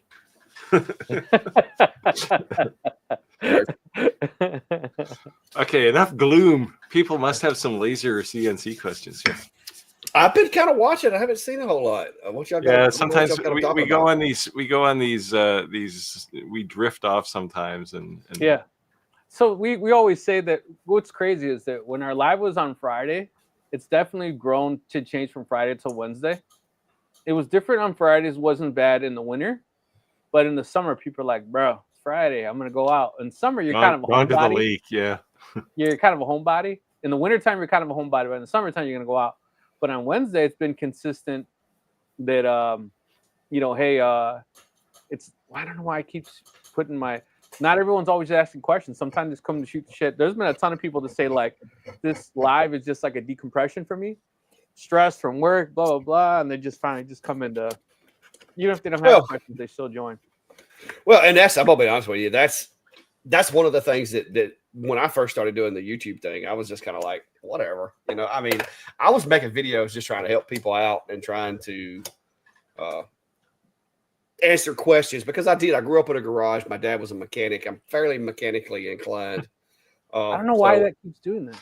Okay, stop doing that. Hold on. Yeah. So it was one of those things that, it was more or less just me trying to help people. But man, I've got so many, and I keep them over here on the wall when they come in the mail. But I've got cards that people have sent me and emails that people have sent me where, they were suffering from depression because of a loss of a loved one or because of something that had happened to them. And then they found the videos and got a laser and started doing woodworking. And that has kind of helped motivate me to keep doing what I'm doing because yes, it's nice to help people when they're getting frustrated with a laser. But I had a guy that drove from another state to come see me at an event to shake my hand because he had been shut in his house for like 2 years with depression. And he found my channel and had a laser that he had never used and got it out, started using it and and overcame the depression. So that's one of the things that I like to try to get out to people is I think creativity. Yeah. Obviously there's a physical, metaphysical aspect to it, but creativity helps with stuff like that. And that's one thing that I want to help try to instill with other people. Like Steve says, I don't want to copy him, but get out of your shop and make something. That to me is it's like a good prescription for people. Yeah, and that's really why I started YouTube. It was like you say, it's always good to help people, and I do it all the time. It's half my day is like answering emails for people with questions. But for me personally, it was like I was an engineer, software, hardware, building things, and you get stress without even realizing it. And at some point, I was a director, so I wasn't doing as much creativity things anymore. So I just had to do something, right? I had to say, okay, I need a creative outlet. And that's how it all started for me. And then one day my boss, while I was still working, said, hey, we're having a meeting in Raleigh. We want you to go to North Carolina. I said, no, I'm not going. I'm leaving. Yeah. That was the last straw. And I just said that. Yeah. I walked 3 guys off the ledge this year for committing suicide. And, we're in the trades, you went from working $185,000, $215,000 a year to you're working 25 hours a week, these guys are getting divorced, losing their cars, or losing their homes, losing everything. And, you lose your sense of value, your pride as a man to provide. So we're struggling as an economy, But yeah, my wife, 2:30, 3 o'clock in the morning, I get up and I get on the phone. Who's that? What's going on? Like, hey, But that's one thing I could say to someone. If you're struggling with something, sometimes a stranger's ear is easier to bend because you don't know them. They can't judge you. And if you vent on them, you're never going to see them. So, hey, vent if you need to. Well, I'll tell you, what are at Workbench Con, and I didn't see either one of you guys there. Maybe y'all come this year. But I was thinking of it, actually. Tom Bodette. I don't know if I know Steve's old enough. Tom Bodette, the guy from Motel 6, gave a speech, and I never knew that Tom Bodette, you know, the guy, I'm Tom Bodette, and we'll leave the light on for you. Yeah. Yeah, because he's up there speaking, and I'm like, this guy's voice sounds so familiar. Well, then he's like, okay, some of y'all are wondering, and he said the line, and I'm like, that's him. Yeah. Well, yeah, I didn't know it, but he was one of those. He tells his story about him battling with alcoholism and depression and starting to do woodworking, and helping him to overcome it and all that. He actually has maker spaces now that he's created and funds and works with and stuff. And to hear him talk, you know, that was another thing that was like, you know what, there is some truth to this for a lot of people. So it's pretty cool. But if you've never seen his story, there actually is a video I found on YouTube that talks about it. They interview him. He talks about how he, you know, struggles he had and stuff. But it was pretty cool, because I was like, very few of those younger people, the younger content creators there, even knew who that guy was. but from the time he opened his mouth, I'm like, that voice sounds so familiar. It's like Casey Kasem. Everyone know that voice too, right? Yeah. So. Yeah, Chris said I prefer the lives for interaction with hosts and chats unless I'm looking to learn something specific. Yeah, that's what I'm saying. The camaraderie, the brotherhood, just learning something, shooting the shit. You know, or if you are in a pinch, you need an answer. You got a lot of knowledge in one area. I do find people are sometimes surprised when they'll leave a comment in a video or something, and you'll say, hey, if you're having problems, just shoot me an email. And they always seem shocked when you answer. And it's like, well, that's what I told you I would answer if you sent me an email. You know, it's just, there's people out there, right? Even if you're not struggling with any kind of depression or anything, you're just struggling to get your laser running, right? Yep. And you know, it's always like, I have people who respond all the time, like, wow, I'm surprised you answered. It's like, what do you think I have a YouTube channel for? I want to help people. Big Heart said, maybe after Clack retires in 287 days. Oh, there it is. Crazy that they know that, because you can't even see that. Yeah, I can't see it. You're gonna have to move it closer. I'll get to run into him somewhere at a show here in Alabama. I used to in my office when I was still working, I just had a number up in the corner of my whiteboard, and every once in a while it would change every day, and my boss would wonder what it was. Oh, it's just a number. Yeah. But no, it's like I said, I'm looking forward to it. Steve doesn't let me talk about it. All I can really do is point to the numbers. Once in a while, when he joins the live, I intentionally mention that. I'm surprised he's not in the chat tonight. But I'm like, he's not allowed to say his days. That's why I made the sign. I saw where somebody was asking a while ago about the clear ornament that I made. Yes. I will have a video. I was actually going to try to do it today, but I made that with the OMTech. That was one of my test projects that I've been doing with it, because I don't like to just run test grids. I like to run test grids, do little projects with them, and me too. Make a coaster. I know Steve doesn't like coasters, but coasters are nice little projects that you can burn through. I don't mind coasters. I don't want to make coasters because you have to work too hard. Steve loves coasters. You can make coasters, or you can be lazy, and I choose to be lazy. Yeah, but what I end up doing is I give away, like, those ornaments. A lot of them have logos for like local agencies and stuff like that. I give those to people. And I was supposed to have the video done. I was planning on having it done by Friday so I could divvy those out. But I didn't get it done tonight, so we'll see. But yes, there will be a video coming. That was the OMTech. Yeah, CO2, right? Just to be clear. If anyone's listened, the question he answered was, Clack, you showed a clear laser ornament earlier. What did you do on it, and do you have a video on it? So that was the question he was answering. Yeah, like I said, it's not on the ornament per se, but it will give you an idea of the machine. To be clear, it's a CO2 laser, which is the only real laser you can do decent acrylic work with. Yeah, I like it. Yeah, Chris. Chris and them tend to remind Steve for me occasionally also. So, but I've got to quit hurting myself, because I've spent the last 2 falls recovering from surgeries. I am tired of that. Oh, Did you ride a Harley? No, I quit riding motorcycles. I did not have a healthy enough fear of dying to ride a Harley. I think that's why I started riding later in my life, because I just stayed on dirt. Because no, I have a tendency to do dumb stuff on motorcycles. So I had one.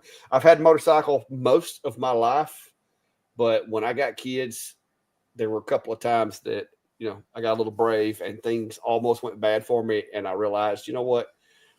You're not bulletproof and you don't bounce off cars. So yeah. I've never had the urge to own a motorcycle. Well, and doing what I do too, it doesn't take very many responses to decide, you know what, that's not something that I need to be doing, especially with my wife and kids. So yeah. Multicross said, I keep a stack of 4-inch slate rounds just in case someone needs a quick gift. That's right. Yeah, and that's fine, right? But like I said, if you want to make 100,000 a year and you're going to make it on coasters, you got to make a lot of coasters, or you could make a few custom projects, right? You know, I liked what Roger said. He makes them for a bar, and they look so nice that the bar owner knows they're going to be stolen. Yeah. And he doesn't even care because you're bringing home the name of his bar. So Roger has a continuous sales with this bar because they just keep stealing them. Yeah, see, at that point, I would just negotiate an annual fee with the bar and say, well, you know, however many you need, you know. Yeah, I thought that was kind of crazy. Hey, I'm going to be honest with you, Chris. I thought about taking off work next couple of days and going fishing. It was 73 up here today. So nice. It would have been a nice day to be on the river. Good. Yeah, nice, so I saw your all the ice you got out there.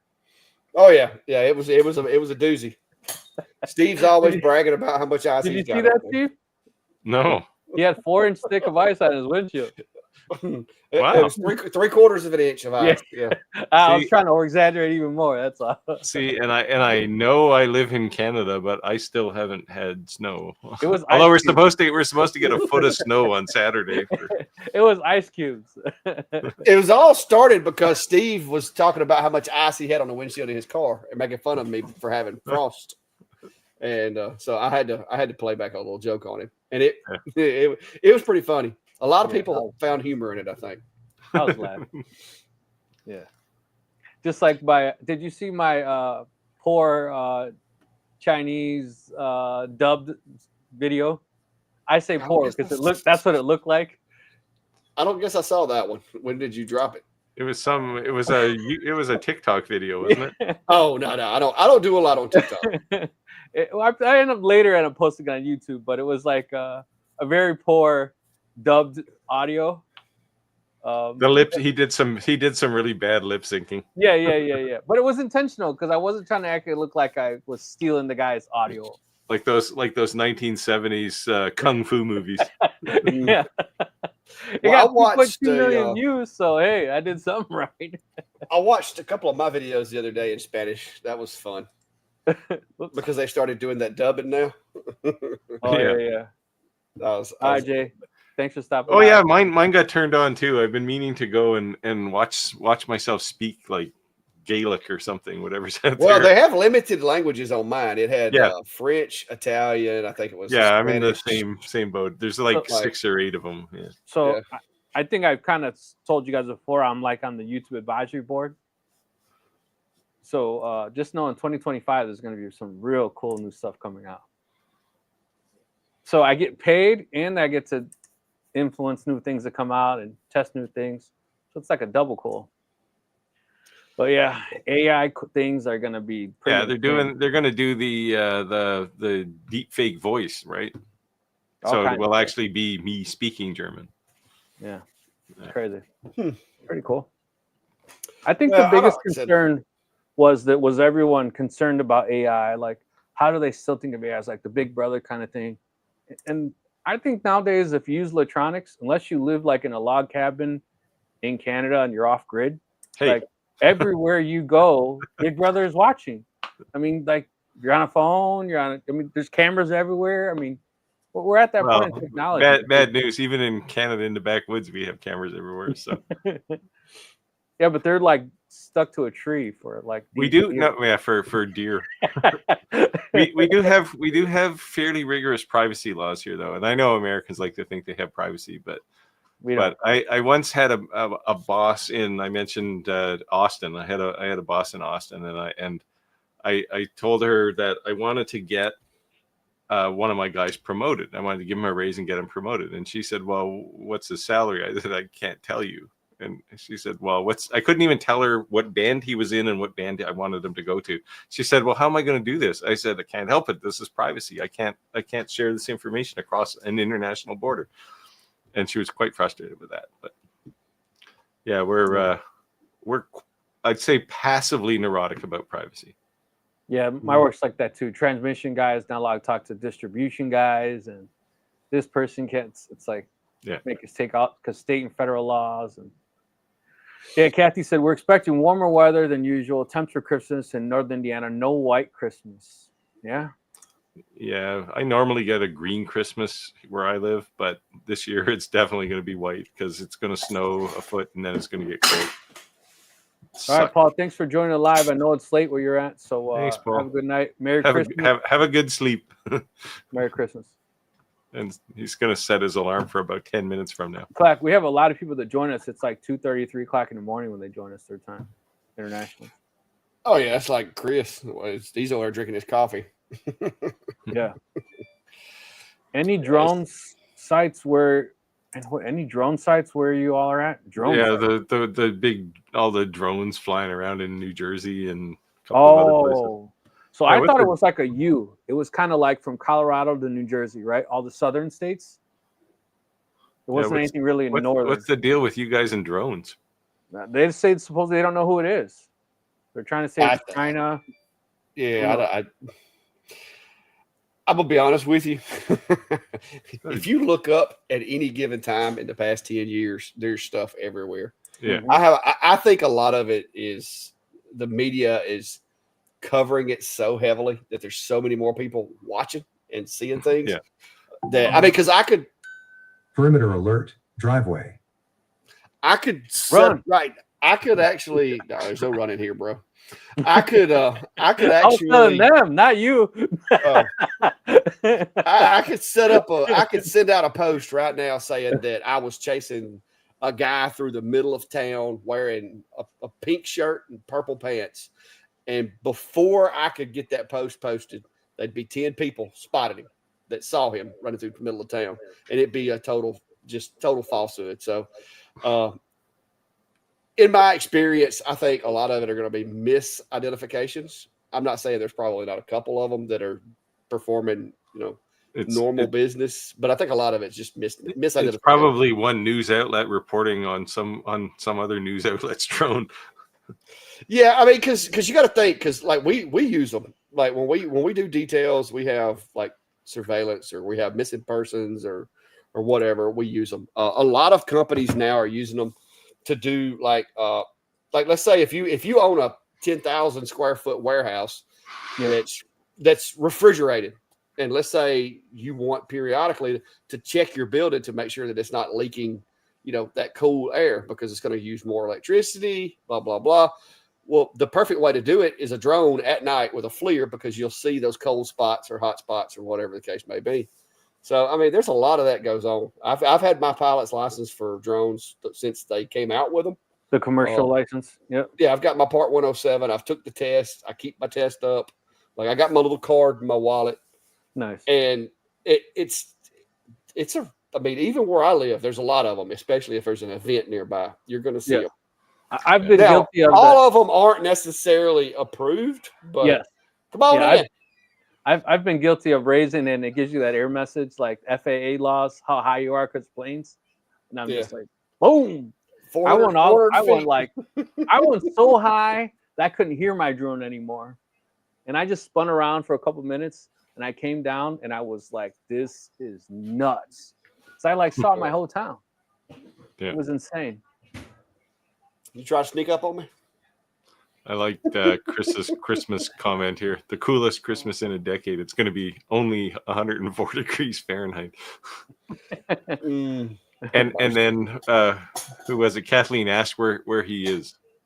He could either only be in the Arab Peninsula or Australia. Drones in Clack's driveway right now. No, it was Klein coming back. So he's in here now. He tries to sneak up on me, but he knows better. Apparently he can't. Check the goal. How are y'all? Hey. Hey.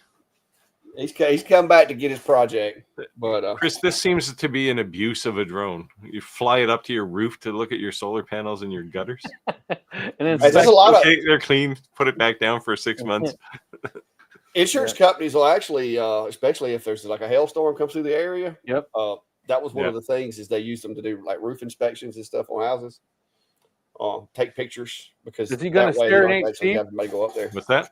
Is he going to serenade Steve? You gonna play that? No. Did it work out? He's all got right? a guitar. Really, really great. Really great. Hey, Klein. Yeah.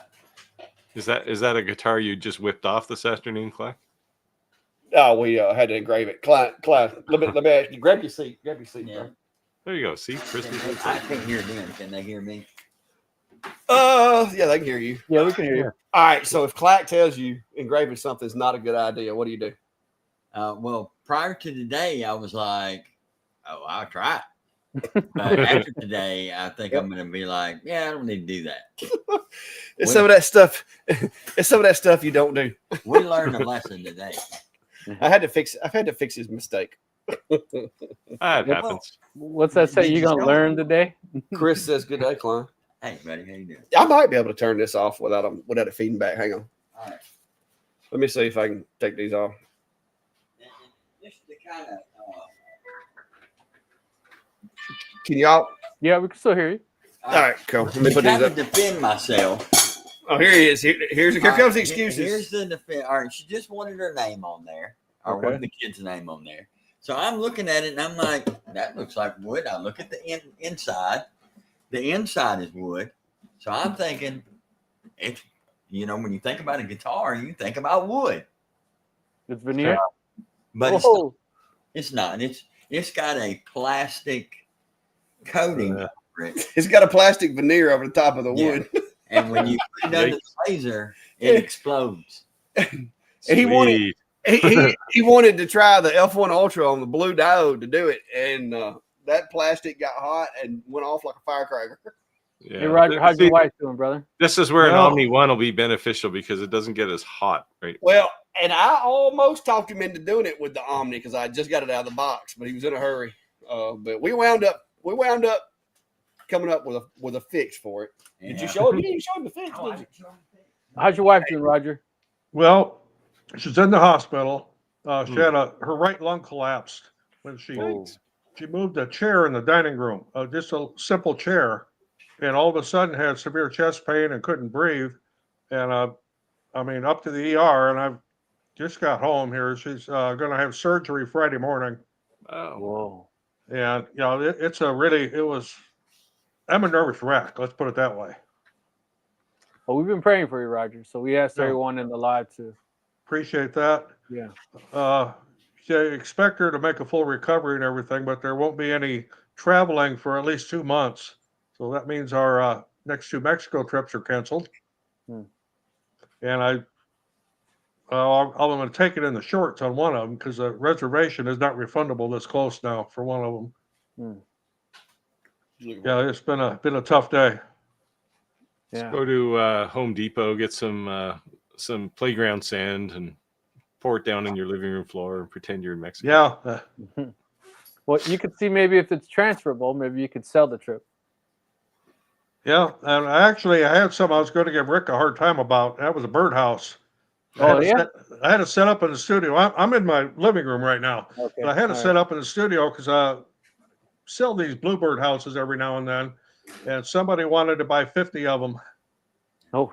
They're doing a project with several different scout troops to put them out for bluebirds. And of course, they're all made out of fence pickets. So I just wanted to give you a hard time about that because I just sold 50 birdhouses. Nice. I sold 2. 50 birdhouses sounds like a job to me. I don't want a job. No, I'll crank them up pretty fast. And in fact, I get my my new saw stop table saw I get tomorrow. Oh yeah. Among all the other things I have to deal with the wife and everything now. I'm still you making. can have this one if you want, Roger. I'm still making room in my shop for a saw stop. That kept the shadow. Yeah, well, my birdhouses aren't that fancy. They're just cedar fence picket bluebird houses. Good to see Clack on there. Yeah, you see even the We- lip on the edge. We Yeah, dragged him they after said something. They said something about there was 2 of them in there, and they just weren't used to it. So they talked me. Yeah. Into it. But Steve now, gets weird, you know. I'm gonna show you, I'm gonna show you what we wound up having to. We I'll get wound up having twitchy. to fix his issue. How do I? Hang on, take it, get it over to overhead camera over there. Where's it? Where's it? Oh, one dark. Right here. Hang on. Yeah, he's switching over to the overhead. He clearly doesn't have one of Okay. those new Rode video casters. Yeah, I the got video so many- switches are I got nice. so many. We'll show you how. See Nice. the. Yeah, there you go. Oh, he took a piece of lamicoid or something, and Yeah, we were able to fix it, man. Yeah, it's called a Band-Aid. that's what I told him. I said it's basically going to be a glorified Band-Aid, but as long as they don't take it off them, nobody will ever know. Of course, if he cut all the way through the thing, now it's going to rattle when you play certain They won't chords. know. They'll know. They won't know. But no, it was like I said. I told him right before he hit the go button. I'm like, man, that feels like plastic. And he's like, but you see the wood on the inside, don't you? I'm like, yeah, I see the wood, but it just sounds like plastic. And then when Roger, he hit the button, that thing, as soon as it hit it, it said it's a pow, and I saw that it wasn't wood, and I'm like, I hit the e-stop button on it, and I'm like, oh, that's, but it done left a mark by that time. Roger, is anyone at the hospital with your wife? No, the visiting hours are over. The daughter was supposed to go up there, but I told her, I said, don't go up there until we get, her situated in a room and everything. Okay. But yeah, I'll be up there first thing tomorrow morning before I go to pick up my saw stop. And then once I get that unloaded here, I'll be right back up there again. And that's going to be my everything right through the weekend. She's going to be there for several days. Crazy. Yeah, that is awesome right there. Well, we'll pray for a speedy recovery. Yeah. Thank you. Oh, yeah. Crazy. Yeah, I'm gonna have to play with the settings on brass, but yeah. Usually the person that has problems is me because I'm usually breaking something on my body. And I stabbed myself in the leg with a box cutter this week. Oh. Like stabbed. So, Not good. just want to see what it felt like, or no, I don't even want to talk about it. But I don't even wanna stabbed talk myself. about I pulled the knife out, put my hand on it, and I said to my wife, "Band-Aid now." Roger, the comments are coming in. They're sending prayers for your wife. I don't know if you saw. I appreciate it all. Lots of those. Yeah, I can see comments on this. Is by no means what I usually live stream from. Yep. This is a really old laptop here. Yeah. But yeah. So, will anyone have any special Christmas plans? Matter of fact. Well, ours just all got jumbled up, so Yeah. it's going to be a little different here this year. I'm going up after Christmas. I'm going up to help my parents move. They finally sold they lived on a farm. They finally sold it, and they're going to move to an apartment now because my father hasn't been all that well. So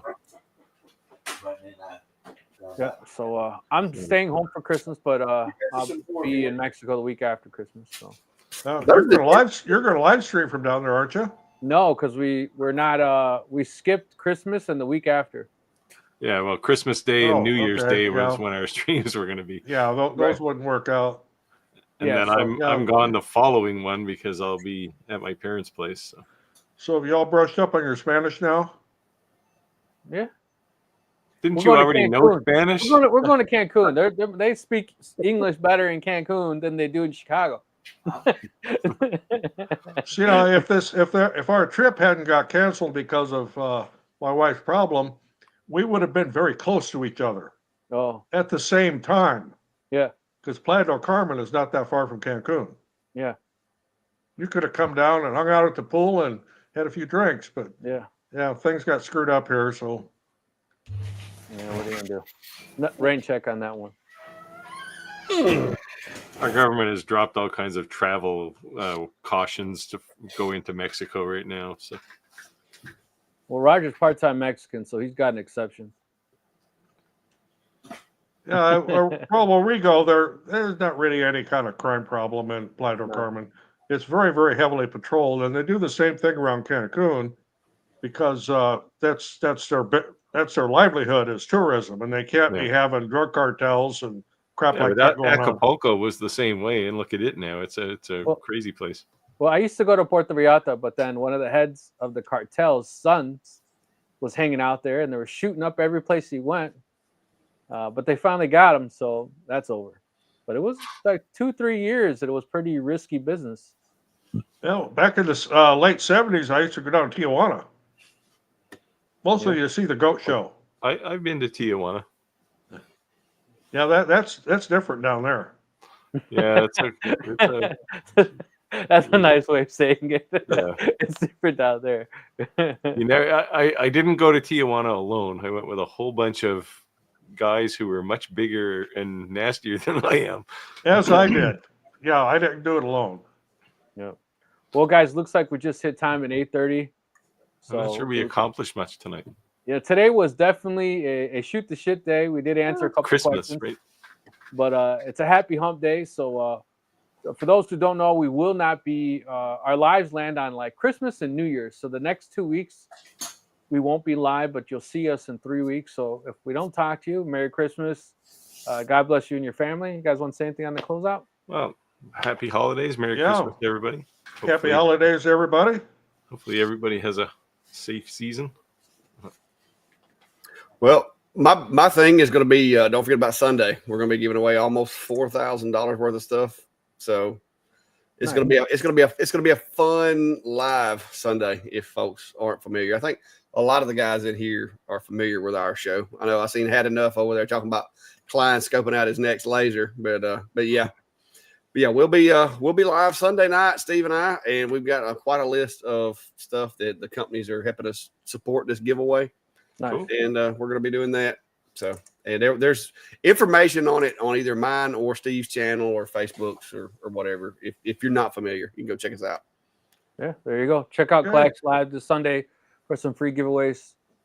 So thank you everyone for joining. It's always good to give free things to people. Free 99. Yeah, well, we like I said, we were going to try to make it even bigger, but some of the companies, you know how they get a little like they'll be like, hey, do you want to work it with us on this? And we're like, well, what are you offering? And then it got a little too in the weeds. Yeah, they all want to be dedicated, right? Yeah. They want to be the star of the show, and that's not really what we're doing on this one. This is a Christmas thing, and we want to try to give away as much stuff as we can. I'm going to be giving away some gift cards for Amazon. We've got machines, we've got accessories, a couple of coupons for Adam Stack, some Jenny bits for the CNC guys. I mean, it's going to be fun. I'm hoping as we're on the live, my WeChat's going off and people offering the same thing. Yeah, so it's gonna be a cool time, I think. So you need to tell them we need $4,001 worth of stuff. Yeah, I want one of those. some of the big industrial companies have been posting things on our Facebook group, and it's like, I want that. They said they'd offer us 50% off. Yeah, but that 50% is probably still $20,000. Yeah, that's what I said. Like, nah. Well, I will say this too. I was going to tell you this the other day, Rick. If you're planning on getting a CNC, remember if you may want to look and see which companies will and which companies will not offer a affiliate link. Also, because I don't know if they've changed, but a year ago there was only one of the big companies that would actually do that, unless they've changed it. So, and who was that? Yeah, I sent the same email to all the main companies asking if they had because I told them, I said, if I'm going to use your machine in my videos, I'd like to have an affiliate link. I mean, to me it makes sense from what I'm doing. And out of the 3 companies, they were the only one that responded with, yes, we do, and here's how you sign up. Now it's a process, I will tell you that. I've talked to 2 or 3 people that put in for the program that got denied. So it is a bit of a process. Yeah, I got offered a 36 by 36, but it was a refurb. Onefinity. Yeah, because what they're doing is they're bringing there's lots of people trading in the 36 for longer rails, for 48 rails, because they have a trade-in program, right? So I guess what they're doing is just reassembling another CNC with the old rails and calling it a refurb. It's a good cheap way for somebody to get a really nice CNC. But I said I thank you. I appreciate the offer. I was being ungrateful, but I want a 48 by 48. I'm not going to take some. Just take some. You know what I mean? Yeah. Well, I'll tell you this, around here where I'm at, there's quite a few machines. You'll find them occasionally lurking in marketplace, really cheap. As long as you know how to test it and make sure it doesn't have any issues or whatever. Yeah. I've been seeing it because if I had the room, and when I do get me another one, I plan on getting one of each basically to where I can learn how to operate them and show people how to operate them. But I just don't have a room right now. So what we were saying to the manufacturers is, if each one of us had one, we could be truthful and do side-by-side stuff and ask questions. Yeah, and it's okay then if we're a bias to the one they gave us, right? Yeah. Well, Steve, I bought that. That's $4,000 of clock shack. Yeah, I bought my Onefinity. Actually, I bought two of them now, but Steve had the Onefinity already, so I was like, well, it would do better for us to cover more than just one machine. So that left me with the Shapeoko. What's the other one? The X-Carve, which that thing was way overpriced. And then the CNC Labs. I liked the CNC Labs, but at the time they hadn't came out with the new alt mill. And so they were still running the wheels and everything. And I decided that I wanted to go ahead and get mine then instead of waiting on the alt mill. And I didn't want the belts on my big machine. So that's why I went ahead and ordered it. The only other thing too with the alt mill, it kind of seems like they're basically just giving you a rail system, right? And you kind of got to build your own table or whatever. That was the only thing kind of threw me but Onefinity's that way too. Onefinity's that way as well. Yeah, they're all like that. Okay. Yeah. Now the Shapeoko has a substructure with the panels and everything. Right. But you're right. The alt mill and the Onefinity, basically, you have to build a really rigid table, and then that is your chassis. So, which I mean, I guess that cuts down on shipping and the cost of the machine. But I kind of like the hybrid bed. So, I mean, me and Steve's had that debate before because he's like, well, I can customize mine however I want it. And I'm like, mine came like this out of the box. So it kind of just depends on how you want it. Do you want this, the way it's made, or do you want to customize it and build your own little box table and everything? Or I just feel like you're getting more for your money. That's all. If they're just literally giving you rails versus, I kind of feel like I'm getting robbed. Like, you know what I mean? Like, this only cost you $600 to make. This, right? I don't know about that. Like the Onefinity rails, they're precision, like 2-inch precision rails or 2.5-inch precision rails, right? They're not $600. Yeah, but they're mass producing them at you know what I mean? Yeah, and the linear bearings that run on them are. The Woodfinity is a bulky machine. It is strong. Yeah. I mean, it's like the bulldozer of CNCs. I will say that. I've got to put hands on them over at WBC and look at them and all that. And they look smaller on YouTube than what they really are. I mean, they seriously those. Well, the elites have beefier rails on them. Yeah. So I think the original Onefinity had 2-inch rail, 2-inch precision rails. And the Elite has 2.5 or something. They're bigger anyway. Like this thing, like I love mine. It's just Well, the one thing that Onefinity and CNC Labs have kind of got me on is I want to get a 4th axis. Yep. Shapeoko reached out to me the other day, basically saying, "Hey, are you planning on doing any content anytime soon?" And so I took advantage of that, email and was like, "Well, I do have a question." And so I asked, are there plans to come out with a rotary, a 4th axis? Because I really want to get into, that with the CNC. I have one for the Jinmitsu machines, but I want to get one for a bigger machine. And basically she said there's really not been enough interest, so probably not. And I can't believe that leads me to my next thing is when I do get my bigger shop, I'm either going to have to get the CNC or a Onefinity to be able to have that lathe. Yeah, I put a 4th rail on mine. You saw the chest set I built, right? Oh yeah, I've seen yours with the little hideaway. And I like that setup, and that's kind of being able to do the bigger things. I've got this small one from Jinmitsu, but it's like 16 inches. I think is the most you can do on it. I would love to have a 4-footer to put on this machine. Yeah, make baseball bats. Yeah, I mean, just make all kinds of cool things. But it's not gonna happen. I love the 4th axis on mine. I want to actually do another chess set and do probably a video on it because I didn't capture a video for the last one. It was a contract deal. So, all right, guys. So where I'm in the market. We're over time. So I'm in the market for OpenC. We can go on and on, but So if you guys kind of heard our mentionings, if you have one of these CNCs we're talking on, and you have opinions, let me know. It's not, I'm open to your feedback as well. This is a community.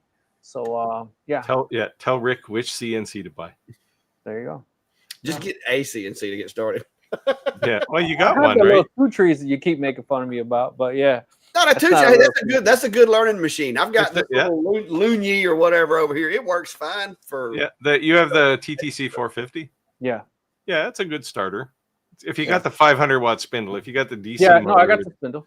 Yeah, the DC motor, it's underpowered, but the 500-watt spindles makes it a good starting machine.